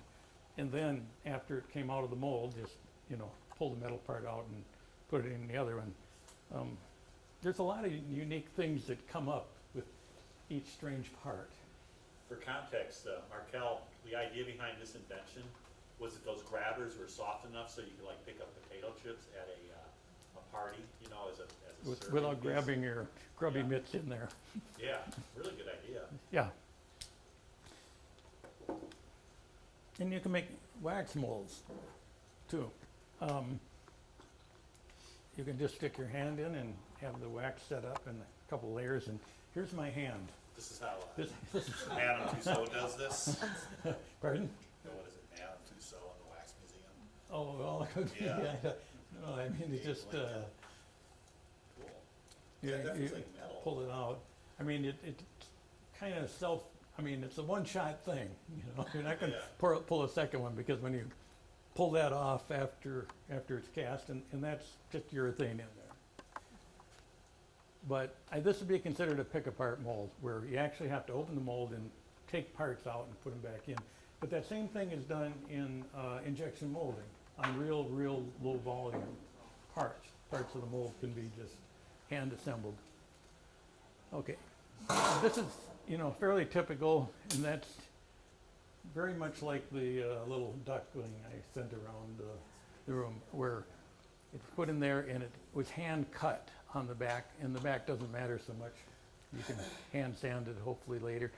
But, well, depending on what it is, and I think that's probably getting closer to what Paul does on some of his bigger sculptures. This shows one with lots and lots of keying being done here. I don't know if they needed quite that many keys, but this was one that was made with half clay and around the sculpture, and then pour the top half and then pour the bottom half. Silicone gets really expensive, and often you don't want to do a big block to get around your thing, and there's a whole bunch of techniques that are kind of complicated and kind of a pain, but you can thin out the walls, and if you've got a project like that, we probably should talk about it in detail. Okay, and this one, this is a project I'm working on with Dwayne Wilson right there, where we're making male incontinence control devices. This goes around the penis, but it's a silicone rubber that stretches very, very readily, okay? And we are casting these in silicone in a 3D printed mold. Now, I did these on my printer at home, and in this case, I built the funnel right into the part. And I guess I can just send those around too. Sure. But in order to seal off very, very well, we didn't want to try and close off this entire center thing here. So I put in just a little thin rim, so that's really where it pinches off to seal it. And the whole rest of it has got some clearance on it. So they're actually cast this way, and then you have to nip those off. But also, you need to vent the part. And when you've got a dome here, you know, the air bubble is going to go up there, and you can pull a vacuum and everything, and it'll get kind of big, but it's not going to go away, you know, you shrink it. So we had to actually vent right through, and same here. Air bubble won't go away, won't go away, won't go away, and then finally out the top here, and then into the mold. And this one, I usually cycle up and down with the vacuum 3 times to 28 inches of mercury, which is outer space someplace, you know. So did you start with a 3D part to make the cavity, the mold? No, well, no, I 3D printed the cavity for these. You 3D printed? Yeah, the red part going around is the 3D printed mold that I did, yeah. But it is, they were talking about learning CAD. I found it a fairly painful process, but over the course of 5 or 10 years, I almost know what I'm doing now. But I guess there are simpler programs that aren't quite as powerful, is my understanding. I think SketchUp is a little easier to use, and it used to be free, but I don't think it, yeah, and then I've got, I guess I pay about $500 a year for what I've got. Okay. But it also has online support. You usually get an answer within an hour or two if something's not working, what do I do? You know, you can just buy it and for the 500 and keep it, but when you've got a question, you're too bad. Okay, draft. You need, you know, a draft is an angle so that the part will come out, that it's not straight up and down, and certainly not an undercut, but an angle. But if you're making silicone molds, draft's not too important. You can bend undercuts, you can pop things up pretty good, you know, I mean, to quite a large degree.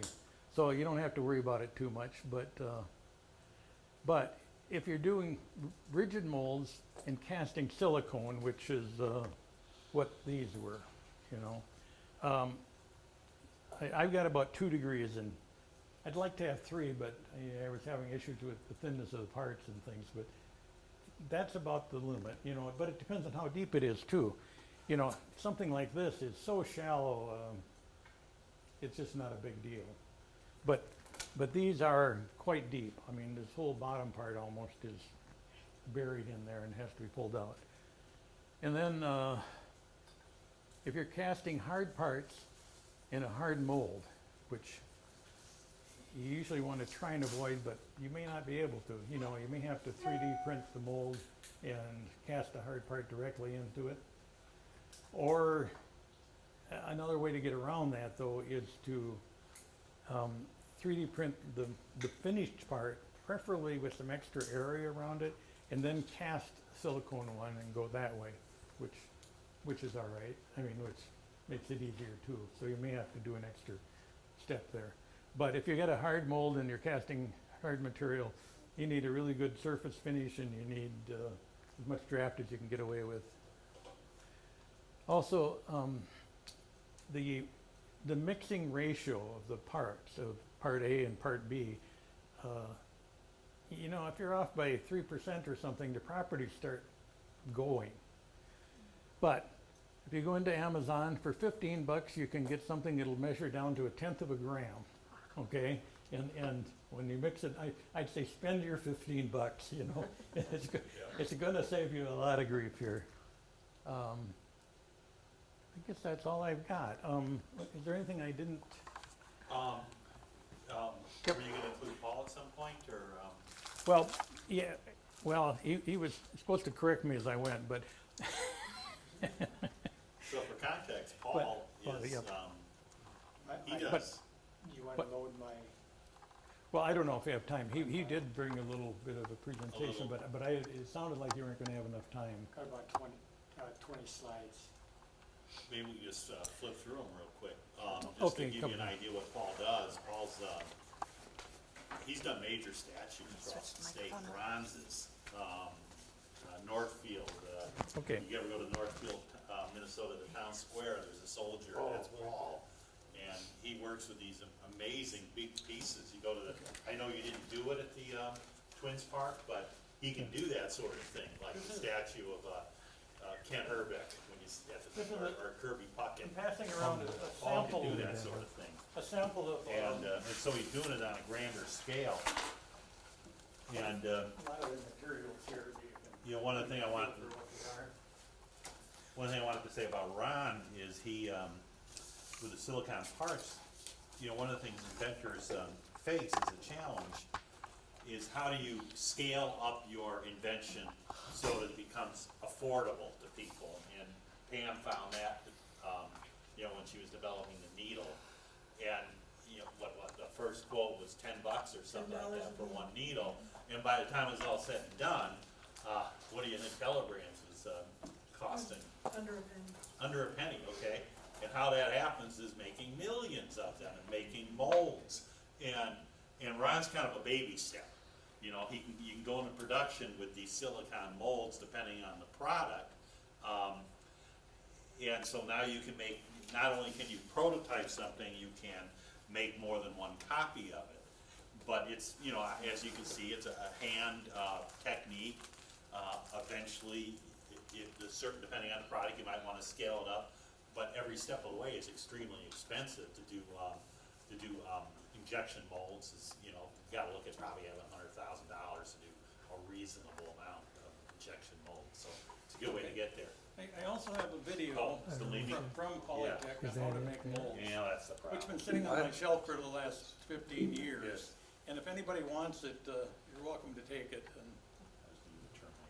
And On a VHS machine? on a VHS, that's, maybe it's 25 years, I don't. No, that's not it. It's a while. Okay, so, yeah, I could.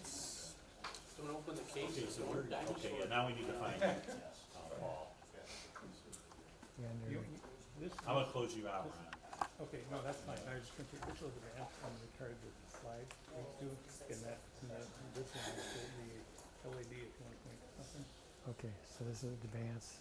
That's backward and that's forward. Okay.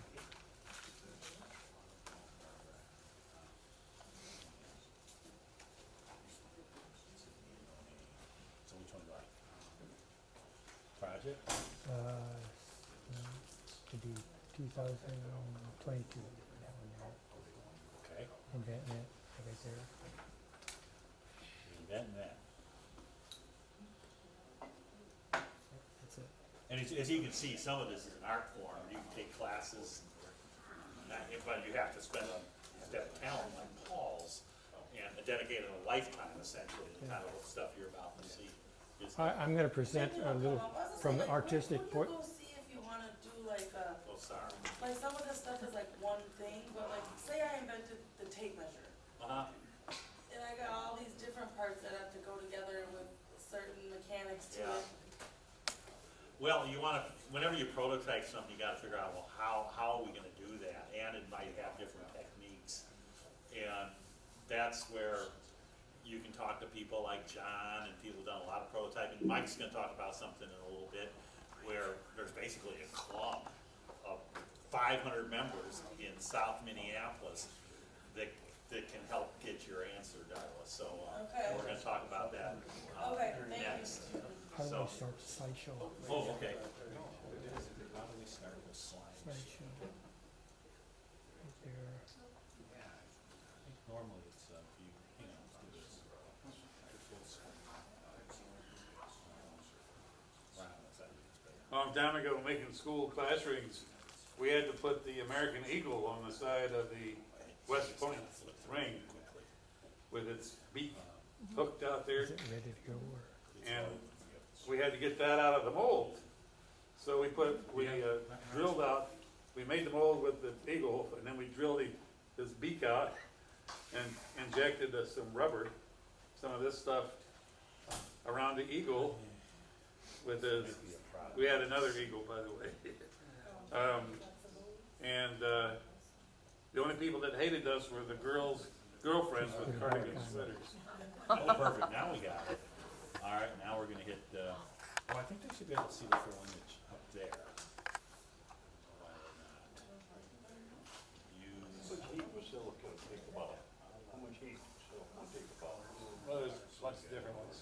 Hey, Ron, There's a you bunch did of something different early, to get the full image of what's going on. 500 is probably something to be starting to get scared of. Well, we're in the presenter's I'm mode, playing. but it's not showing up on the screen. And usually it's pretty good. So I don't know. It was up there to start with. Just Did reboot. it climb out of the wall, Steve? Did you happen to bump it out of the wall? Oh, do that. It does look like it's loose there. That could be the problem. All right, good, sorry. So how do I turn this back? How do we turn it back? Cycle through this. Way to troubleshoot. Yeah, so, okay, now let's try this.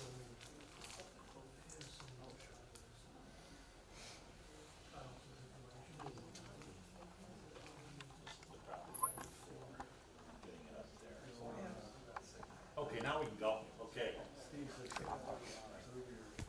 I got started back in 1980, mid-80s, sculpting. I just fell in love with the sculpture lab and took some classes, and this is the result of it. So this is it's a portrait. It's not working? Hang on, see if I can, you're gonna have to answer this way. Just with that. Yeah, let's hit that. Okay. So labor intensive. This is bronze. I did pretty much made the molds like Ron was telling you. I have a question. Well, Could you take a picture and make we got the West Point order. a model like that? From a picture, A statue? Yeah, I could. okay. Yeah, We did. some of the people that modeled for me, For the- they could only stay with me so long, and then I finished it from photographs. So I can work from photographs also. So do you need Hall of Fame for. more than one picture, or do you need Well, if you want to do something around, it's good to take pictures all the way around. I usually do that to some degree, mainly in the front. There are now 3D Looks scanners like it's bird breath. that you can actually, you know, if you had a header or something, that you can actually take the 3D scanner, run it around, and create a CAD file and go directly to Yeah. print it. Yeah. And there's service bureaus you can contract in town that'll 3D scan something. This is basically What's that? my prototype. I did a small model for it, and it ended up He is? just selling it to the client, which is the community, and then they commissioned me to do an over life-size piece of this here. This is Has been. the over life-size piece that I did from that model. That prototype helped get the job.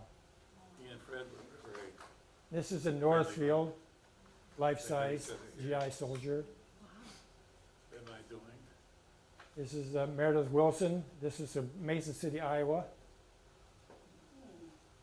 If you're familiar with the musical, music band.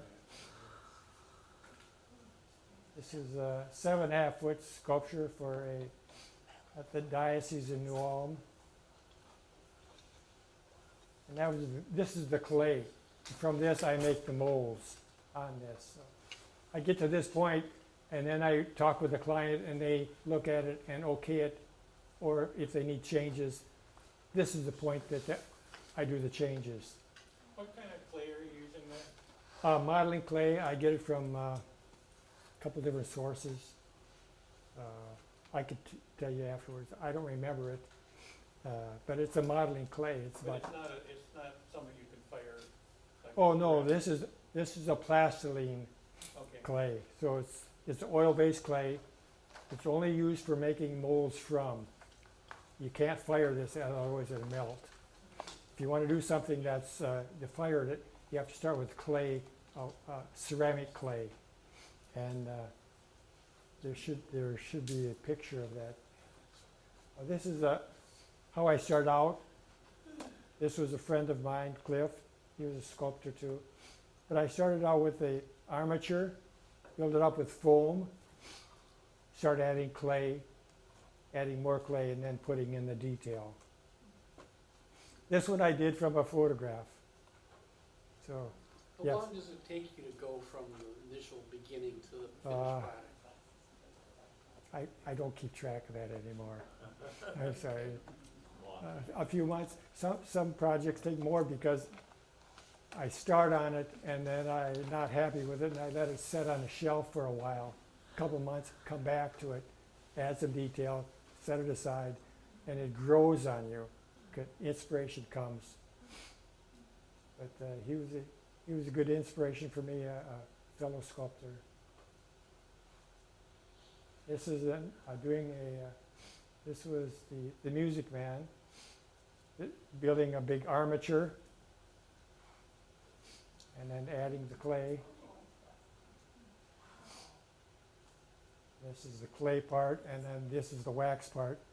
And now coming up on a slide that shows the molds. These are the large molds. They're like, for a 7.5 foot sculpture. And as Ron showed you that piece of metal for a shim, what I do is I decide how big can I cast this at the foundry, what's their capacity. So I have to judge my molds according, so it's not too big for the foundry to handle. So I shim it out, and then that's the parting line where the shim is, metal shim as it goes around. And then I spray the rubber molding material on there, and I got 10 seconds to work with, and it'll start sagging, and it's like a caulking gun, only it's bigger, and mixes them as it and sprays it out. So all this was learned by trial and error. What's the rigid shell material? Pardon? The rigid shell, what's that made of? The fiberglass, concrete? This is a rubber mold, For the rigid shell. and there's a shell. It's a mother mold, and I spray that on also. That's the same company makes this. It's a RTV, or it's a plastic. It's not a rubber. Okay. So it's a rigid shell, and it keeps the rubber in place. Okay. When you pour your bronze casting, what's the mold material for that? I use the urethane. For bronze? No. I don't cast the bronze. Oh. The process is, I need to make a clay, the image that I want, make a rubber mold over that, then put a mother mold shell, a rigid shell over that, and that comes apart. And I need that to pour wax in it. And I need the wax to go to the foundry, and then they cast it, and They use lost wax. yeah, the lost wax is, I need to bring a wax original to the foundry that's maybe 1/4 inch thick. Yeah. It's hollow on the inside. Wax core, right. Yeah. Yeah. And this is more of the process, the clay model, rubber mold on top of that, rigid mold over that, and then I can produce the wax with that. It all comes apart. So each project is different. And you notice the little buttons, that's for registration. The keys, like what Ron was saying, is you have to key the parts together so they don't shift.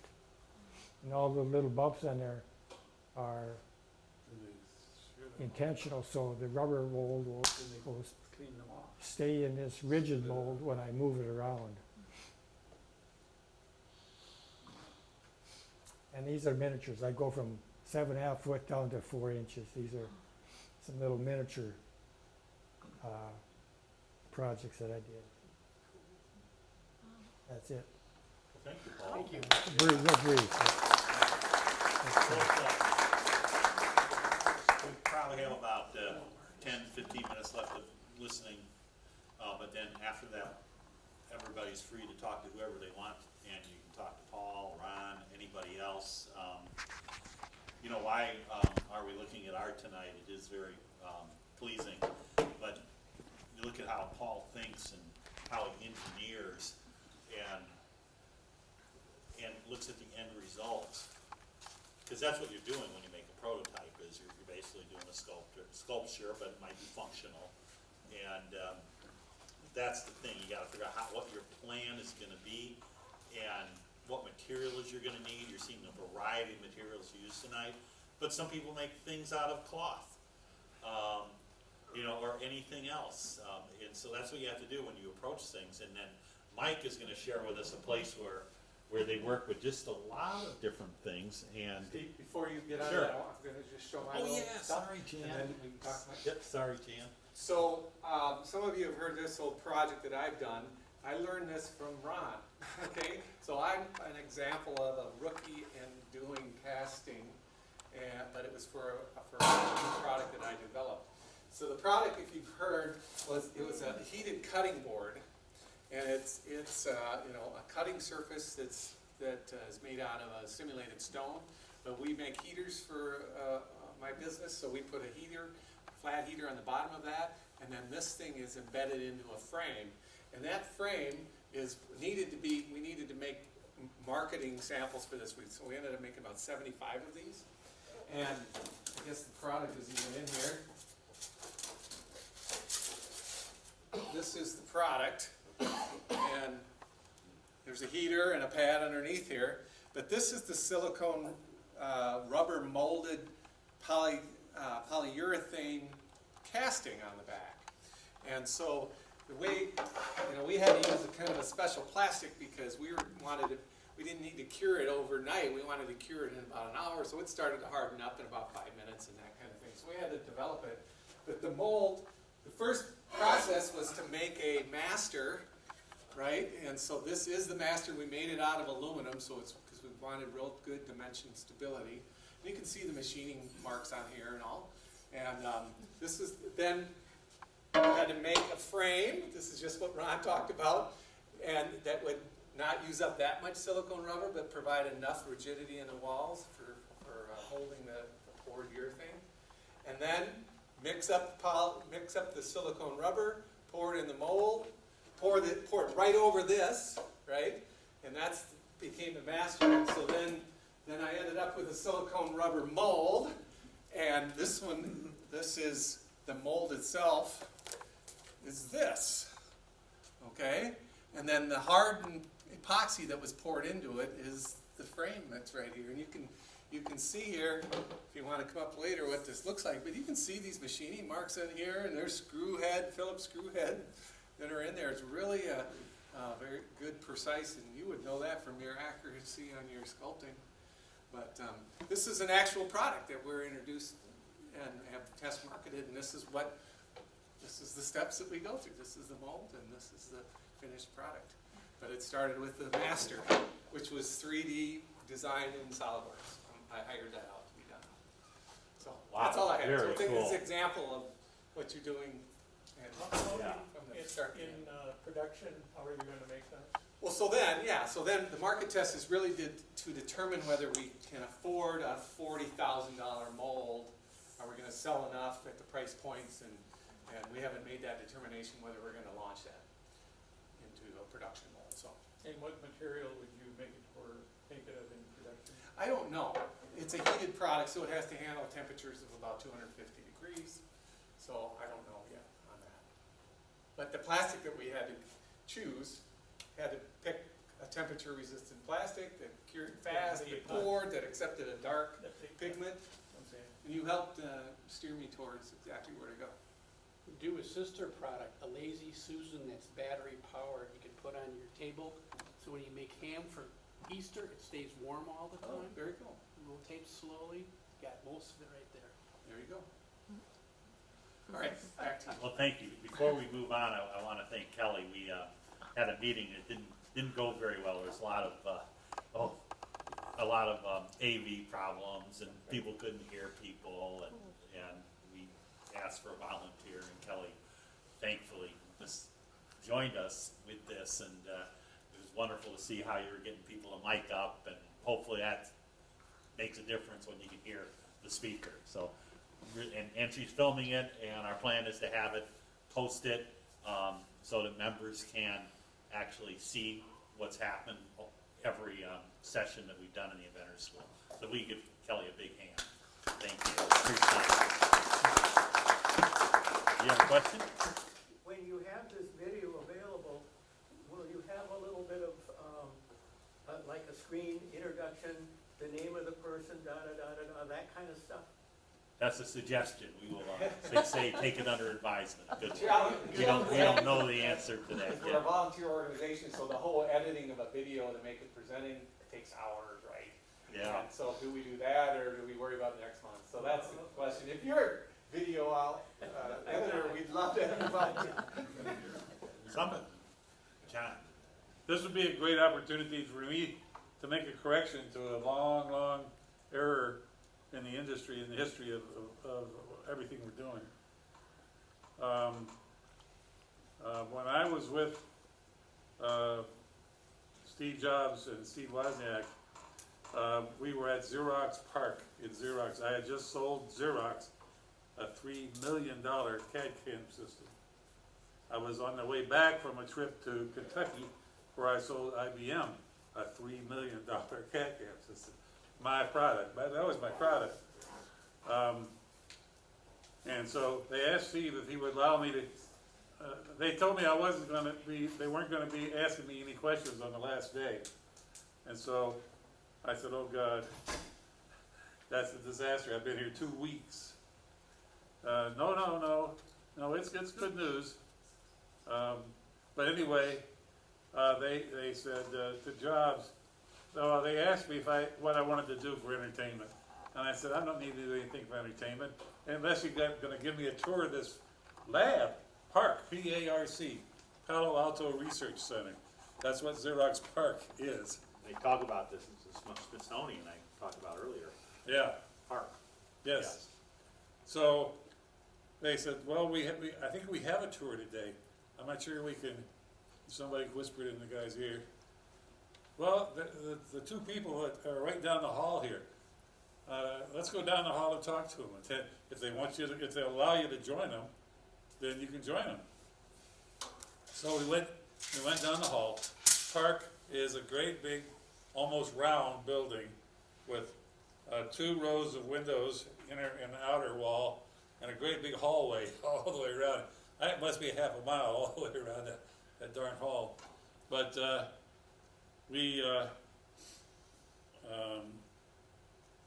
I walked into this room and there was 2 guys in blue jeans and tennis shoes.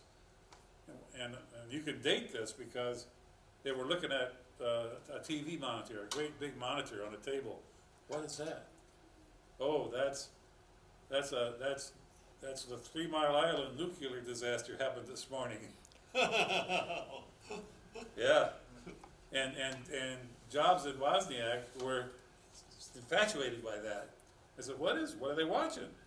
Oh, they want to call it something stupid in the Army, but I think we're going to call it the internet. And I'll say, okay, fine. To turn around, I want you to meet Mr. Titus. So they both turned around, and I said, whoa, I know that guy, and I know that guy. How do you know us? Jobs immediately wanted to know. He was immediately curious. Wozniak went back to watching the video. And I said, well, you're in Byte Magazine, issue number 3. You're on the cover of Byte Magazine, How You Started Apple Computer. Yeah, that's right. Well, what do we want to introduce me to you? Why are we meeting each other? I would like to go on your tour today of Xerox PARC, and we need your permission. Well, he said, I need somebody that I respect, I know and respect, that would okay it. And I said, you know anybody like that? And I said, yeah, sure do. Who? I said, Bill Gates. And they said, you know Bill Gates? I said, yes. I started the Minneapolis Computer Club. Now this is back, I don't remember what year, what year was it? Island is like 70. It's in the 70s. Yeah. Anyway, he said, so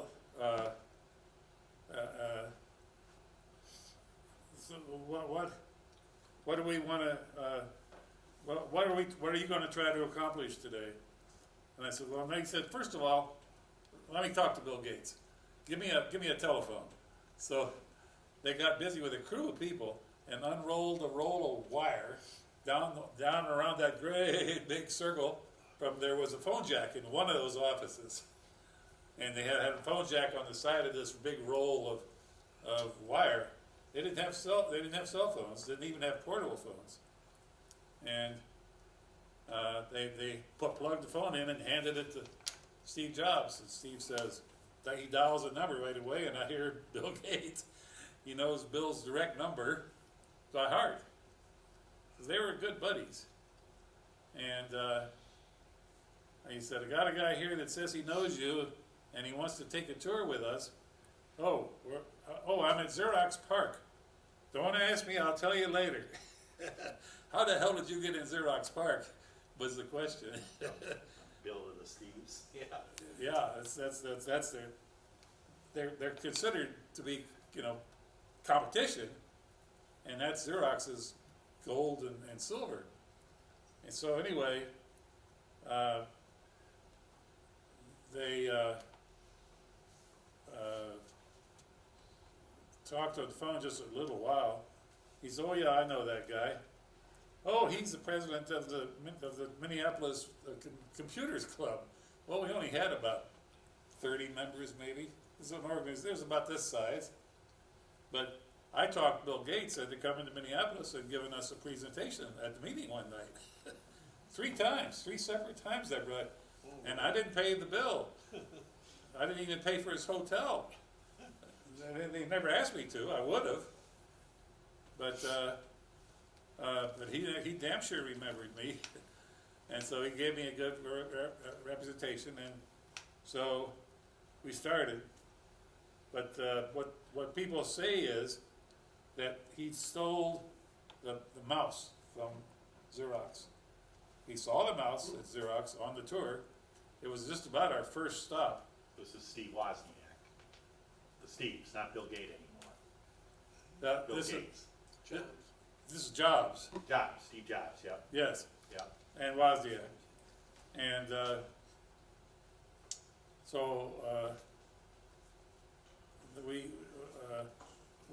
I guess I didn't know what was going on either.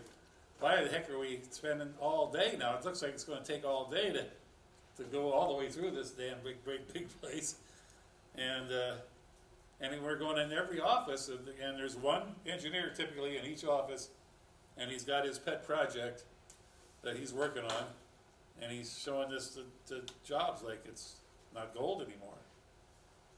So I asked Jobs, and I think we were in the men's room. It was the moment that I could talk to him without other people around. I said, "Why are you doing this? What's this tour all about?" "Oh," he said,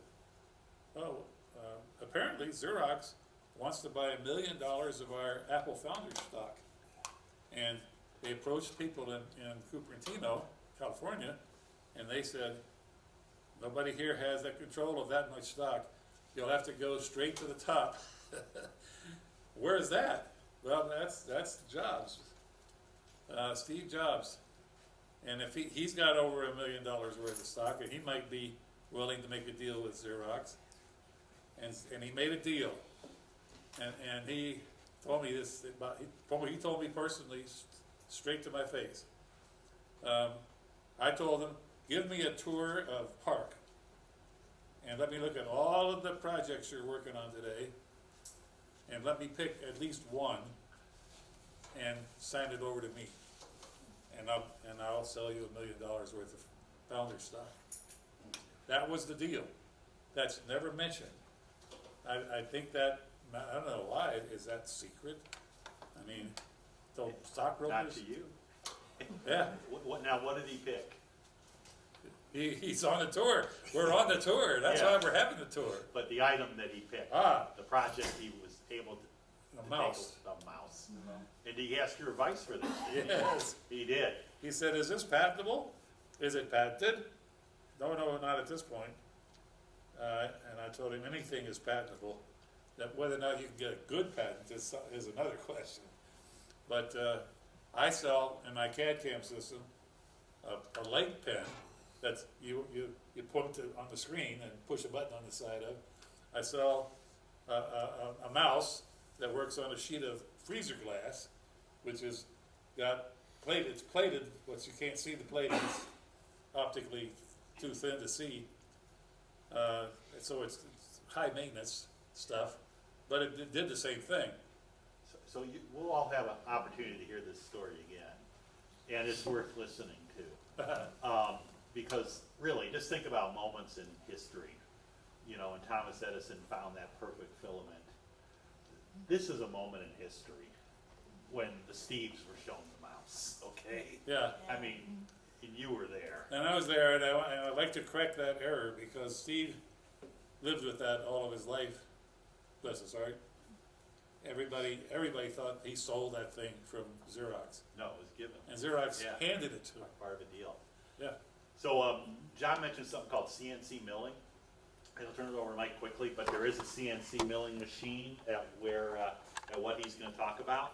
But CNC, we talk about prototyping. CNC milling, John would know better than I, actually milled these balls. If anybody remembers an IBM Selectronic typewriter, that was milled through CNC. They took material and they used milling to kind of get the letters and all that, and that was John's technology that he sold.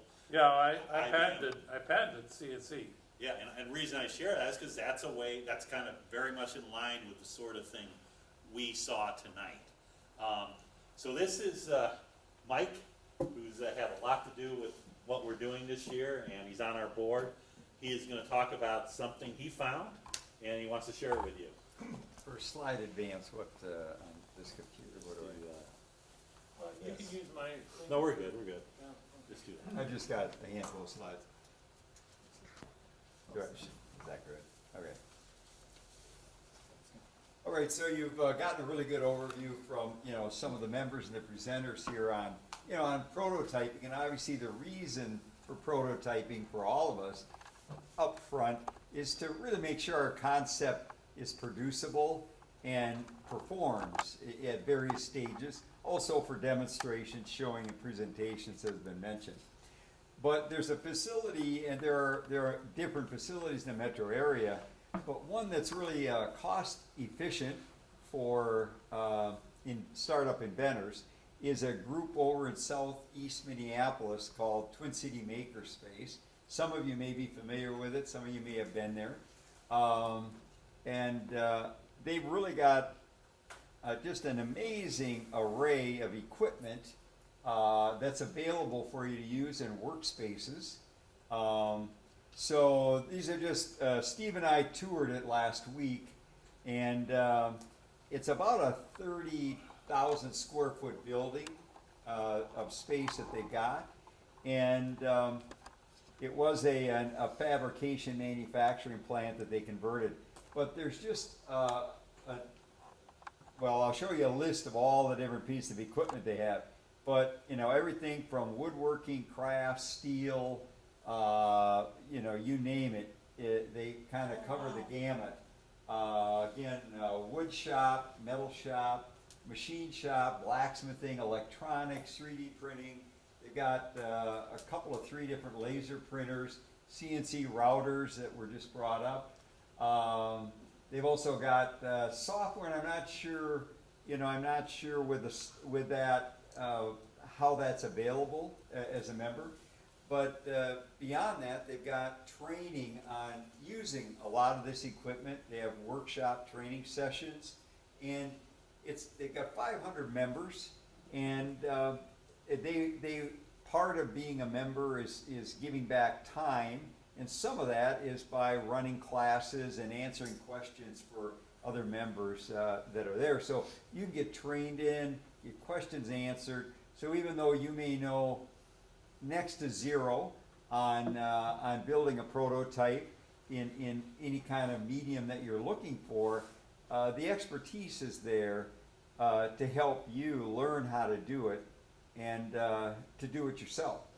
So you can store equipment, your materials there. That comes with a membership.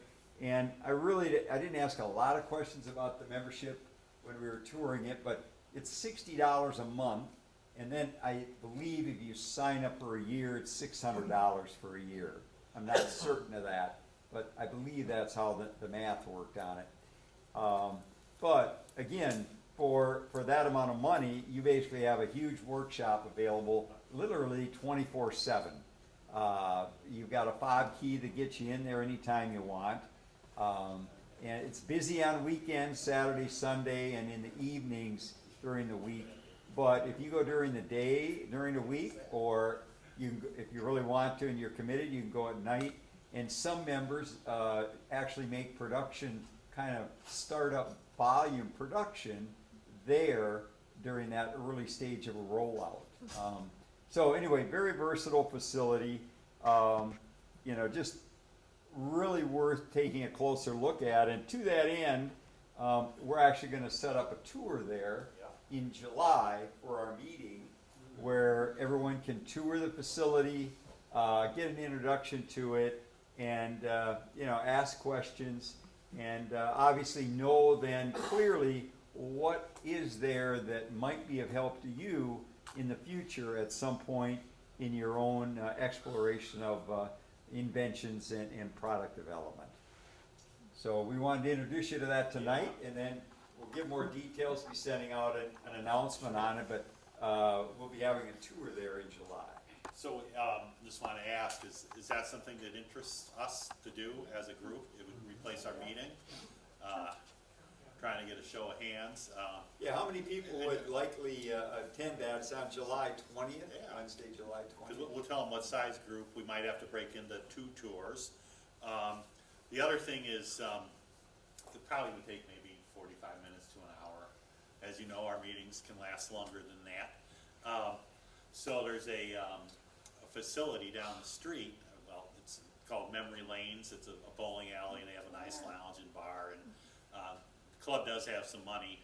We thought we'd meet there, have some pizzas. They do have a cocktail lounge. You can run your own bar bill, but we can get the food.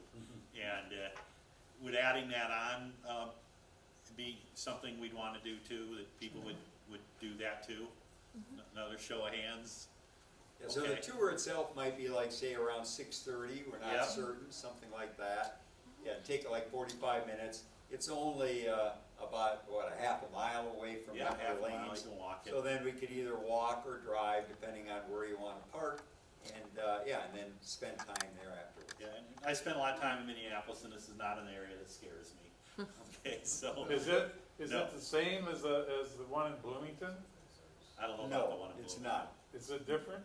Yes, it is. There's As one as right by best the- we know. As Right, best right by we the know. post office in Bloomington. I've been through that one. That's phenomenal. Oh, no, okay, that's great to know as well. Yeah. All right, so we're lined up. I think that's it tonight. Anything else? You can ask who you want. Oh, let's have a question. If you're not local, there's makerspace is now moved on to the Red Wing, and we got a makerspace there too. Although I've toured Yeah. DC Makers is one of the best I've ever seen. Is it cool? Yeah, they're a big thing. I mean, and I don't know how many people are familiar with the makers world. I wasn't until I started doing this. Occasionally we get one of their members in our club. We're a little different, they make things, and that's a lot what we talked about tonight. And we feel like there's a good way for us to partner too, because we focus also on how do you monetize the invention or get it circulated, get it patented. So I think we're looking at a great future, and that'll be our meeting for July. And so, well. It's good networking too. I mean, most of the folks that go to makerspaces are building birdhouses or something along those lines, but you can find entrepreneurs there too. Yeah, and the Kansas City Inventors Club actually, if you ever been to Kansas City, they got a wonderful science museum and this great old train terminal, and they have a big maker space that the Science Museum pays for and sponsors, so it's a thing. And so we're looking forward to sharing that with you in July. And we got a few minutes left here, maybe we'd like to be out of here in 15, 20 minutes. But feel free to mingle, talk to whoever you want, get your questions answered. Remember, you can go online too and talk to people that way too by hitting the website. All right, well, thank you for coming tonight.